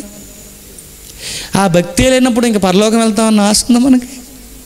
మరి ఎందుకు వస్తుందంటే వస్తున్నాం, అలవాటు అయిపోయింది. మాది కూడా ఒక మతం అండి, మేము కూడా వస్తామండి, మరి మేము కూడా అలాగా ఒక గంట వింటామండి, అంత ఫీలింగ్ అండి అనుకుంటున్నాం అంతే. మనం ఇలా బతికేస్తే నేను చెప్తున్నాను మన భక్తికి అర్థమేమీ ఉండదట. మనం ప్రభువుని నమ్ముకున్నాం, ఆ ప్రభు అయిన యేసుక్రీస్తు వారి దగ్గరకు వచ్చాం. ఆయనకి మనకిస్తున్న శబ్దం ఒకే ఒక్కటి, మీరు మహాశ్రమల గుండా ఖచ్చితంగా వెళ్ళాల్సిందే. మీ బాధలు, ఇబ్బందులు, సమస్యలు అన్నిటినీ మీ పాపపు జీవితం గొర్రెపిల్ల రక్తంలో కడిగేసుకోవాలట. ప్రతి దాన్ని మనం కడిగేసుకుని ఆ తెల్లని వస్త్రాలు మనం ధరించుకున్నాం. ఎప్పుడైతే ధరించుకున్నామో వారు దేవుని సింహాసనం ఎదుట ఉండి రాత్రింబగళ్ళు ఆయన ఆలయములో ఆయనను సేవించుచు సింహాసనాసీనుడైన వాడు తానే తన గుడారం వారి మీద కప్పును. ఇక ముగించుకున్న జాగ్రత్తగా విందాం. హెబ్రీ పత్రిక మనం చదువుతున్నప్పుడు 11వ అధ్యాయంలో చరిత్రకు సంబంధించి అనేక విషయాలు నమోదు చేశాడు హెబ్రీ గ్రంథకర్త. అక్కడ మనకు జరుగుతున్న పరిస్థితులు, అక్కడ కూడా భవిష్యత్తు సంగతులు రాశాడు. అందులో పరలోకం వెళ్ళబోయేవారు ఎవరెవరు అంటే, కొండలలోను, గృహలలోను, గొర్రె చర్మాలు, మేక చర్మాలు, ఆకలి దప్పులతోనూ తమ వారిని పోగొట్టుకొని తిరుగుతున్నవారు ఈ లోకంలో పరుగులెట్టారట. ఎవరు వారు? నీతిమంతులు. మీకు అర్థమవుతుందా? 11వ అధ్యాయంలో మనకు కనబడుతున్నది ఏంటంటే, వారు పరుగులు తీసారట, ప్రాణాలు గుప్పెట్లో పట్టుకొని గొర్రె చర్మాలు కప్పుకొని తిరిగారట. వారు ప్రాణాలు గుప్పెట్లో పట్టుకుని ప్రభువు నామాన్ని స్తుతిస్తూ ప్రకటిస్తూ తిరుగుతున్నప్పుడు ఈ లోకం వారిని వెలివేసేసిందట. లోకం రంపాలతో కోసేసింది, లోకం మృగాలతో చంపించేసింది, లోకం ఒక్క మాటలో చెప్పాలంటే రక్తాన్ని ఒలికించేసిందట. కానీ వింత ఏంటో చెప్పిన, నీతిమంతులందరినీ పరిగెట్టించి అధికారులు, రాజులందరూ కూర్చొని దర్జాగా నీతిమంతులు చనిపోతుంటే నవ్వుకున్నారట. దీనికి రివర్స్ జరిగేది ఏంటో చెప్పిన, గొర్రెపిల్ల రాక జరుగుతున్నప్పుడు నీతిమంతులందరూ నిలబడతారు, ఈ రాజులు, అధిపతులందరూ పరిగెడతారు. ఆ రోజు ఎంత ధైర్యాన్ని ఇచ్చే మాట చూడండి. ఈరోజు చూడండి, ఎక్కడో ఏదో జరిగిందని, ఏవో జరుగుతున్నాయి అనే ఈ కారణాలన్నీ ఎవరి మీద రుద్దేయాలని చూస్తున్నారు? క్రైస్తవుల మీద. మరి చూసారా, క్రైస్తవులకి భూలోకంలో సమాధానం ఉండదు. క్రైస్తవులకి ప్రభుత్వం వ్యతిరేకం అవ్వచ్చు, క్రైస్తవులకి దేశమే వ్యతిరేకం అయిపోవచ్చు. కానీ ఈరోజు మనల్ని పరిగెట్టిస్తారు. ఒకరోజు చెప్పండి, యేసు ప్రభు రాకల్లో వీళ్ళందరూ పరిగెడతారు. ఆ రోజు మనం నిలబడతాం, వీళ్ళందరూ బండ సందుల్లోనికి, భూగర్భాల్లోనికి దాక్కుండిపోయి, అయ్యో మమ్మల్ని చంపండి, లేదా మమ్మల్ని కప్పండి, మమ్మల్ని కాపాడేయండి, ఈ ఉగ్రతను మేము తట్టుకోలేకపోతున్నామని ఆ రోజు కేకలేస్తారట. కానీ నీతిమంతులు నెమ్మది పొంది తెల్లని వస్త్రాలు ధరించుకుని దేవుని ముందు నిలబడి స్తోత్రము చేస్తూ స్తుతి కీర్తన పాడుతూ ఉంటారట. మంచి మాట, గుండెను పిండేసే మాట ఏంటో చెప్పనా, తానే తన గుడారము వారి మీద కప్పును. ఎవరి మీద? కష్టాల్లో నుండి, కన్నీళ్ళలో నుండి, ఇబ్బందుల్లో నుండి, సమస్యల్లో నుండి, ఒంటరితనం నుండి, బాధల నుండి, హేళన నుండి, వెలివేత నుండి ఎవరైతే వచ్చారో క్రైస్తవులు, వాళ్ళందరినీ దగ్గర తెచ్చుకొని ఆయన నివాసాన్ని తన పిల్లల మీద కప్పుతాడట. నివాసం కప్పడం అంటే, తన గుడారం కప్పడం అంటే, ఒక మాట చెప్పనా, దేవుడు మనతో కలిసి కాపురం చేస్తాడట. ఈ మాట ఎక్కడ ఉందనుకుంటున్నారు? చూద్దాం, ఒకసారి ముగించుకుందాం. ప్రకటన గ్రంథం 21వ అధ్యాయం, ప్రకటన గ్రంథం 21వ అధ్యాయం మొదటి వచనం నుండి, అంతటా నేను క్రొత్త ఆకాశము క్రొత్త భూమిని చూసి తిని, మొదటి ఆకాశము మొదటి భూమియు గతించిపోయెను, సముద్రమిక లేదు, మరియు నేను నూతన యెరూషలేమును, ఆ పరిశుద్ధ పట్టణము తన భర్త కొరకు అలంకరింపబడిన పెళ్లి కుమార్తె వలె సిద్ధపరచబడి పరలోకమందున దేవుని వద్ద నుండి దిగివచ్చుట చూసి తిని. అప్పుడు ఇదిగో దేవుని నివాసము మనుషులతో కూడా ఉన్నది, ఆయన వారితో కాపురముండును, ఆయన ప్రజల యొద్ద ఆయన ప్రజలయ్యుందురు, దేవుడు తానే వారు దేవుడయ్యుండి వారికి తోడయ్యుండును. ఆయన వారి కన్నులు ప్రతి బాష్పబిందువును తుడిసిపోయిన, ఆయన మరణం ఇక ఉండదు, దుఃఖమైన, ఏడుపైన, వేదన ఇక ఉండదు, మొదటి సంగతులు గతించిపోయినని సింహాసనంలో నుండి వచ్చిన గొప్ప స్వరము చెప్పుట వింటమే. నిజంగానండి, ఈ మాట చదువుతున్నప్పుడు త్వరగా అక్కడికి వెళ్ళిపోవాలనిపించాలి మనకి. ఏం చెప్తున్నాడు చూడండి, తన నివాసం మన మీద కప్పడం అంటే దేవుని నివాసం, దేవుని గుడారం అంటే ఉండేది ఆయన నివాసం మన మీద కప్పి దేవుడు అంటాడట, ఆ గంభీరమైన దేవుడు ఇక నుంచి మనం అందరం కలిసి జీవిద్దాం అంటాడు. దేవుడు మనతో కాపురం ఉండడం అంటే మీకు ఎలాగ అర్థమవుతుందో, ఒక ఇంట్లో కుటుంబం ఉన్నప్పుడు చూసారు, అమ్మ నాన్న చెల్లి మనం అందరం చాలా క్యాజువల్గా తిరిగేస్తుంటాం. మనందరం అందరం పరిచయం అయిపోయి ఒకే కాపురం చేస్తూ ఒకే కుటుంబంలో ఉండి మనం అందరం కలిసి క్యాజువల్గా సాదాసీదాగా తిరిగేస్తాం. దేవుడు కూడా అట ఆ రోజు మనతో కలిసి జీవించి మనతో చెట్టా పట్టాలు వేసుకొని తిరుగుతుంటాడట. ఇది ఎంతమందికి గుండెల్లో ఆశ్చర్యవుతుందో నాకు తెలియదు. ఈ లెసన్ నేను ప్రిపేర్ అవుతున్నప్పుడు నా కళ్ళ నీళ్ళు వచ్చేసే, దేవా నాకు మాత్రం ఖచ్చితంగా జీవితం ఇవ్వా, నాకు ఖచ్చితంగా వెళ్ళిపోవాలి, అక్కడికి వెళ్ళిపోవాలి. మనం అక్కడ ఎలా అయినా సరే ఏదో ఒక మూలన ఆ గుంపులో మనం ఏదో ఒక మూల నిలబడి మన దేవుడిని మన తండ్రిని అలా స్తుతించుకుంటూ అక్కడ ఉండిపోతే చాలు. ఇక అంతకు మించి ఏం మనకి అవసరం లేదు. దేవుడు నాతో ఉండడం ఏంటి, ఆ గంభీరమైన దేవుడు, విశ్వాన్ని కలగజేసిన వాడు, ఆ గొప్ప దేవుడు మనతో ఉండి మనతో కాపురం చేయడం ఏంటి, మనతో ఒక మనిషి తిరుగుతున్నట్టుగా, మన ఇంట్లో ఒక మనిషి తిరుగుతున్నట్టుగా దేవుడు మనతో తిరుగుతాడట. అంటే గొప్ప పరిస్థితి జరిగిపోతున్నప్పుడు ఏమంటున్నాడో చూడండి. వెళదాం ఒకసారి 7వ అధ్యాయానికి. ఏ మాటలు అక్కడ రాయబడ్డాయి, 21లో ఏదైతే ఉందో 7వ వచనంలో అదే 7వ అధ్యాయంలో అదే రాయబడింది. ఏలయనగా సింహాసనం మధ్య నుండి గొర్రెపిల్ల, చదువుదాం పైనుంచి, సింహాసనాసీనుడైన తానే తన గుడారం వారి మీద కప్పను, వారికి ఇక మీదట ఆకలైనను దాహమైనను సూర్యుని ఎండైనను ఏ వడగాలైనను వారికి తగలదు. ఏలయనగా సింహాసనం మధ్య నుండి గొర్రెపిల్ల వారికి కాపురేక. అక్కడ ఏముండవట, సూర్యుడితోనే పని లేదట. ఎందుకు చెప్పినా, మన వెలుగు ఎవరికా, దేవుడే. రాత్రికి పగలకి తేడా తెలియనంతగా దేవుణ్ణి స్తుతిస్తామట. రాత్రింబగళ్ళు దేవుని స్తుతిస్తూ, రాత్రింబగళ్ళు దేవుని స్తుతించడం అంటే ఒక్క మాటలో చెప్పాలంటే దేవుణ్ణి కొనియాడడానికి మనకు టైము సరిపోదట. అంత ప్రేమ మనకు ఆయన చూసినప్పుడు పుట్టుకొస్తుందట. నిజంగా ఈ మాటలు మనకు అర్థం అవ్వాలంటే నిజంగా చెబుతున్నానండి, ఇది మనసు పెట్టిన వాడికి తప్ప ఇంకెవడికి అర్థమవు, ఆత్మ గ్రహింపునిచ్చిన వారికి తప్ప ఎవరికి మాటలు రుచించవు. అది మీ కథలు చెప్తే భలే నచ్చుతుంది, అది 4 జోకులు వేస్తే బాగా నచ్చుతుంది. పరలోకం కొరకు ఆయన ఎదుట మనం నిలబడడం కొరకు జీవించండి మాటలు ఎవరికి రుచిస్తాయంటే, భూలోకంలో ఉండగానే పరలోకపు ఊపిరిని పీల్చుకోవాలని ఎవరైతే అనుకుంటారో ఆ మాటలు ఇవి బాగా ఎక్కుతాయట. ఎంత మంచి మాట అన్నాడంటే, అక్కడికి బాధలు కానీ ఆకలి కానీ దాహము కానీ ఏమీ ఉండవట. మరి ఏముంటుందంటే ఒకే ఒక్కటే, దేవుణ్ణి నేను చూస్తాను, దేవుడు నన్ను చూస్తాడు. దేవుణ్ణి నేను పొగుడుతాను, దేవుడు నన్ను ప్రేమిస్తాడు.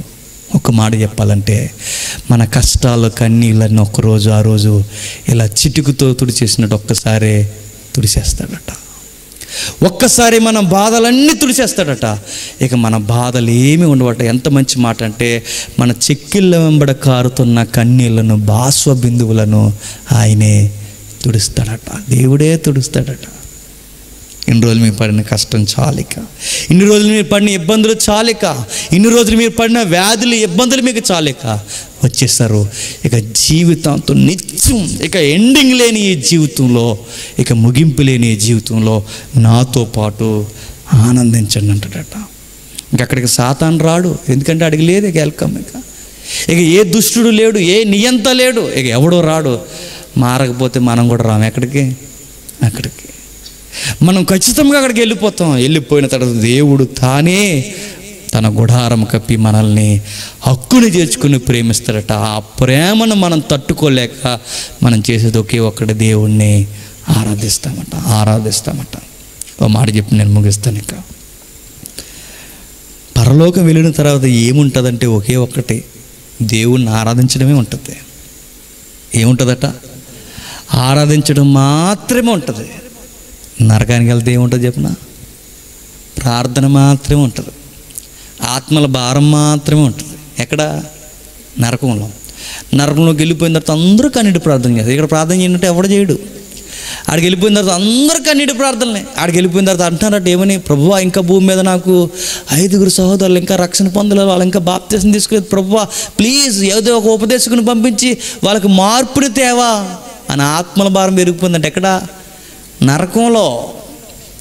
ఇక్కడ ప్రార్థన చేయకపోతే రేపు పొద్దున మీరు ప్రార్థన చేస్తారు, ఆ ప్రార్థనకి జవాబు దొరకదు. ఇక్కడ కన్నీరు గార్చకపోతే రేపు పొద్దున అక్కడ కన్నీరు గారుస్తారు, ఆ కన్నీరుకి విలువ ఉండదు. దేవుడిని ఇక్కడ స్తుతించి దేవునికి ఇక్కడ ప్రార్థిస్తే ఒక ఆనందకరమైన జీవితం స్తుతిస్తూ ఉండిపోతామట ఆ పరలోకంలో. రమ్యమైన మరొక మాట ఏంటంటే, పౌలు గారు అన్న మాటల్లో ఒక మాట బాగా హైలైట్ అయిపోయింది, ఒక మాట మాత్రం అవలా. మరి ఎందుకు అవ్వలేదో నాకు తెలీదు. బ్రతుకుట క్రీస్తే చావైతే లాభం.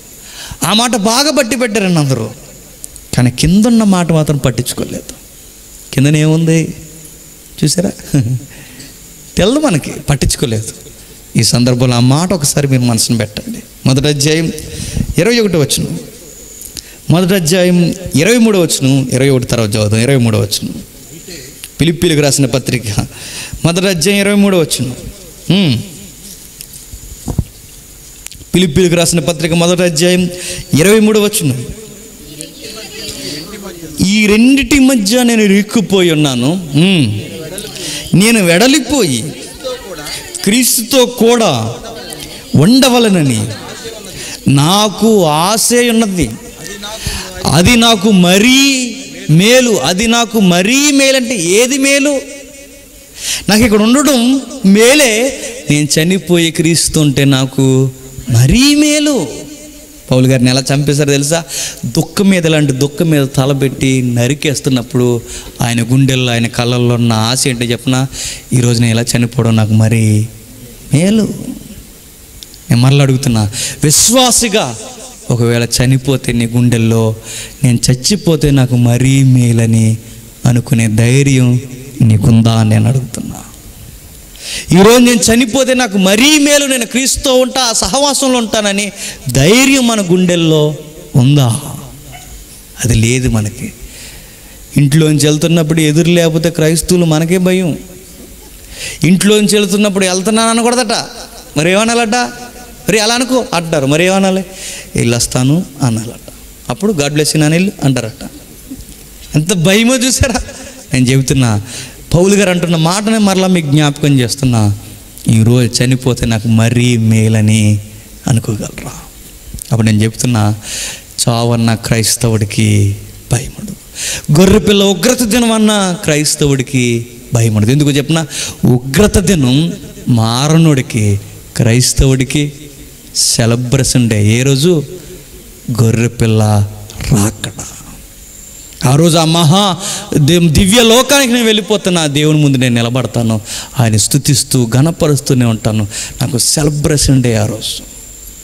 ఆ రోజు నాకు ఒక సంబరపడిపోయే రోజు. అది నాకు మరీ మేలు, నాకు మరీ మేలు. ఉంటే ఆయన గురించి చెబుతూ తిరుగుతాను, వెళ్ళిపోతే నాకు మరీ మేలు. ఆయన స్తుతిస్తూ ఆయన ప్రేమను దగ్గరగా నేను ఈ కళ్ళుతో చూస్తాను. క్రైస్తవులు అనగానే ఎప్పుడు మనకు ఆ నిత్యత్వపు ఊపిరితోనే మనం బతకాలి తప్ప ఈ భూమి మీద దేని కొరకు మనం బతకడానికి వీల్లేదు. పౌలు గారైనా ఎవరైనా కానీ రాజులకి వీళ్ళకి అర్థం కానిది ఏంటో చెప్పనా? ఒక మాట రాశాడు, 17లో ముగించుకుందాం. గొర్రె పిల్ల వారికి కాపరి అయి జీవజముల బొగ్గల యొద్దకు వారిని నడిపించును. దేవుడే వారి కన్నుల నుండి ప్రతి బాష్ప బిందువును తుడిచివేయును. గొర్రె పిల్ల ఎవరికి కాపరట? వచ్చిన ఈ కోట్ల మంది పరిశుద్ధులకి ఆ రోజు గొర్రె పిల్ల వారి కాపరి. ఆ రోజు మనకు అక్కడ బాగా గుర్తుండిపోయి జ్ఞాపకం వచ్చి మన హృదయాన్ని తాకే పదం ఏంటో చెప్పనా? ఎమ్మాన్యేల్ అంటాం. ఎమ్మాన్యేల్ అంటే దేవుడు మనకి ఇక నుండి నిత్యము తోడు. ఇక ఆయనే మన కాపరి, ఆయనే మనకు తోడు. ఇమ్మాన్యేల్ ఆ రోజు మనకి తోడుగా వస్తాడట. ఇమ్మాన్యేల్. ఇక ముగించే ముందు గొర్రెపిల్ల కాపరట. ఎవరికి? కోట్ల మంది జనాంగానికి గొర్రెపిల్ల కాపరి. భూమి మీద గొర్రెపిల్లని ఎవరు కాస్తారు? కాపరి కాస్తాడు. కానీ గొర్రెపిల్ల ఎవరిని కాస్తుందంటే అక్కడ మనుషుల్ని కాస్తుందట. ఎవరా గొర్రెపిల్ల? యేసుక్రీస్తు. మనుషులందరినీ కాస్తుందట. మరలేక ముగించే ముందు 6వ అధ్యాయంలో మాటలు నేను చెప్తున్నాను. రాజులు పారిపోయారట, బలిష్ఠులు పరుగులు పెట్టారట, గనులు పరుగులు పెట్టారట, సహస్రాధిపతులకు పరుగులు పెట్టారట. వీళ్ళందరూ పరుగులు పెట్టి బండలతోనూ పర్వతాలతోనూ చెబుతున్నారట, ఏమని? మమ్మల్ని కాపాడరా, కాపాడండి అని. గొర్రెపిల్ల ఉగ్రత నుంచి మమ్మల్ని కాపాడండి అని ఈ ప్రకృతిలో ఉన్న ఈ బండలను పర్వతాలను బతిమలాడుకుంటున్నారట. వాళ్ళన్న మరొక మాట ఏంటంటే, దీన్ని ఎవడు తాళగలడు అని అడిగారట. అక్కడున్న ప్రశ్నకు, అక్కడున్న బాధకు, అక్కడ వాళ్ళు ఎదురు చూస్తున్న తోడుకి ఒకే ఒక్క ఆన్సర్ ఏంటో చెప్పనా? గొర్రెపిల్ల ఉగ్రత నుంచి కాపాడేది ఎవరు చెప్పండి? పెద్ద ప్రశ్న ఏం కాదు ఇది. మహా ఉగ్రత అయిన గొర్రెపిల్ల ఉగ్రత నుంచి కాపాడేది ఎవరు? గొర్రెపిల్లే. మీకు అర్థమవుతుందా? గొర్రెపిల్ల ఉగ్రత నుంచి కాపాడేది ఎవరంటే గొర్రెపిల్లే, ఇంక ప్రత్యేకించి ఎవరు కాపాడరు. అది వాళ్ళకి అర్థం అవ్వలేదట. ఎవరికి? రాజులకి. నమ్ముకోండ్రా ఈ ప్రభు అయిన యేసుక్రీస్తు అంటే నమ్ముకోలేదని వాళ్ళకి అర్థం అవ్వలేదు. అధిపతులకు అర్థం అవ్వలేదు, బలిష్ఠులకు అర్థం అవ్వలేదు. వాళ్ళకి చెబుతుంటే సువార్త ఎర్రిగా అనిపించింది, వాళ్ళకి ఎక్కలేదు. వాళ్ళకి అర్థం కానిది చావు చివరి క్షణాల్లో కూడా ఏంటి చెప్పిన, ఆ ఉగ్రత ఎవరి వలన వస్తుందో ఆ ఉగ్రత నుంచి కాపాడేది కూడా ఆయన అన్న సంగతి వాళ్ళకి చచ్చేంతవరకు కూడా అర్థం అవట్లేదట. అందుకే బైబిల్ ఏమందో చెప్పిన, శిక్షించే దేవుడే మనల్ని రక్షిస్తాడు, రక్షించే దేవుడే మనుషుల్ని మరలా శిక్షిస్తాడు. ఇది మనం అర్థం చేసుకోవాలి. భయంకరమైన గొడ్డు దినాలు రాబోతున్నాయి. భూమి మీద వాతావరణం మారబోతుంది, ఆక్సిజన్ లెవెల్స్ పడిపోబోతున్నాయి. ఇవన్నీ జరుగుతాయి ఖచ్చితంగా. ప్రభువు రాక ఖచ్చితంగా జరుగుద్ది. మనం నమ్మామో లేదు కానీ టీవీ నేను నమ్మాడు అని చెబుతున్నాడు. చూసారా? నమ్మాడంటే మరి నమ్మాడు కాబట్టి కదా వార్త వేసాడు. ఏమని నమ్మాడు? నిజంగానే బైబిల్ అన్నట్టుగానే ప్రభు రాబోతున్నాడేమో, ఆ మెస్సీ రాబోతున్నాడేమో అని చెప్పాడు. అరకొరగైనా నమ్మి ప్రకటించారు. ఎందుకంటే వేస్ట్ న్యూస్ అనుకుంటే వాళ్ళ న్యూస్ ఎవరు? వాళ్ళు అనుకున్నారు ఇది నిజమే అనిపించింది, వాళ్ళకి ఇచ్చారు. ఆ బుక్ని ప్రజెంటేషన్ ఇస్తూ మాట్లాడుతున్నారు. వాళ్ళకి అరకొరగా అర్థమైంది. వాళ్ళకి అర్థమైన విషయం మనకెందుకు అర్థం అవ్వట్లేదు? వాళ్ళకి దక్కందే మనకు దక్కేది, వాళ్ళకి అందనిదే మనకు అందనిది, లోకానికి దొరకందే మనకు దొరికేది ఏంటో చెప్పిన, గొర్రె పిల్లను స్తుతిస్తూ ఆయన సన్నిధిలో ఉండిపో. దాని కొరకు జీవించండి. ఆ రోజు భయంకరమైన పరిస్థితుల్లో, వ్యాధుల మధ్య, బాధల మధ్య, ఈ ఉగ్రత మధ్య ఏ బండలు పర్వతాలు ఏవి మనల్ని కాపాడలేవు. మనుషులు కాపాడుకోలేరు, రాజులు కాపాడుకోలేరు. మనల్ని కాపాడేది ఒకే ఒక్కరు, మన గొర్రె పిల్ల మనల్ని కాపాడగలరు. ఎవరైతే ఇది అర్థం చేసుకుంటారో, నిత్యత్వం మన కనుగుడ్డుల మీద మనం ముద్రించుకుంటే, ఏ వస్తువుని చూసినా, ఏ వ్యక్తిని చూసినా, ఏ ఆస్తిని చూసినా నాకు పెద్దగా ఇష్టపడాలని అనిపించదు. ఎందుకు చెప్పినా, ఒకరోజు నేను ఇక్కడి నుంచి వెళ్ళిపోతాను, ఉన్నంతకాలం ఉంటాను, వెళ్ళిపోతే నాకు మరీ మేలు. అలా జీవించండి, మీ జీవితాలు ధన్యమైపోతాయి. ఇంతకు మించిన అధ్యాయాలకు మించిన, ఈ 2 అధ్యాయాలకు మించిన మర్మాలు ప్రకటన గ్రంథంలో మనకు అర్థమవ్వకపోయినా పెద్ద ప్రాబ్లం ఏమీ లేదు. ప్రార్థన చేసుకుందాం. పరలోకమందున మా తండ్రి, దేవా, ఎందరూ ఈ సంగతులు తండ్రి గ్రహించగలిగారో నాకు తెలియదు దేవా. నిజమే తండ్రి, ఇంతకన్నా భవిష్యత్తు ఘోరముగా మారబోతుందని మీ గ్రంథం ద్వారా సెలవిచ్చారు. మా రక్షణకు మూలం తండ్రి ఈ మాటలు మేము విశ్వసించడమే. ఎంతమంది అయితే ఈ మాటలు తండ్రి నమ్ముతున్నారో నాకు తెలియదు తండ్రి. సువార్త నమ్మిన వారు రక్షింపబడతారని సెలవిచ్చారు. ఈ సువార్తను, ఈ మధురాన్ని నమ్మని వారు తండ్రి శిక్షింపబడతారని సెలవిచ్చారు తండ్రి. మాకు ఆ జీవితం ఉందని, గొర్రెపిల్లే మాకు ఆ జీవితం ఇచ్చిందని తండ్రి ఎవరైతే స్వీకరిస్తారో, అది అధికారులైనా, రాజులైనా, సామాన్యులైనా, స్వతంత్రులైన రక్షణ పొందగలరు, లేదా వాళ్ళందరూ శిక్షకు గురి కాగలరు తండ్రి.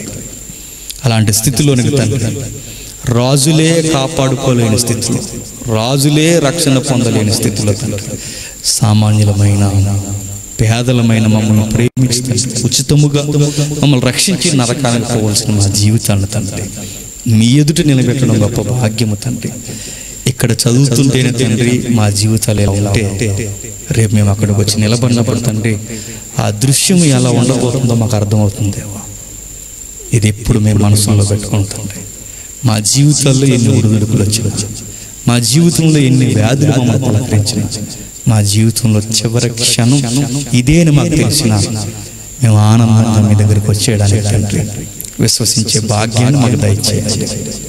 వేదిక మీద ఉన్న సేవకుల్ని జ్ఞాపకం చేసుకోండి, మరింతగా వారిని బలపరచండి, వారి సంఘాలు అభివృద్ధిపరచండి, వారు చేస్తున్న పరిచర్యలో పనుల్లో మీ కృపను మీ కాపుతాలను అనుగ్రహించండి.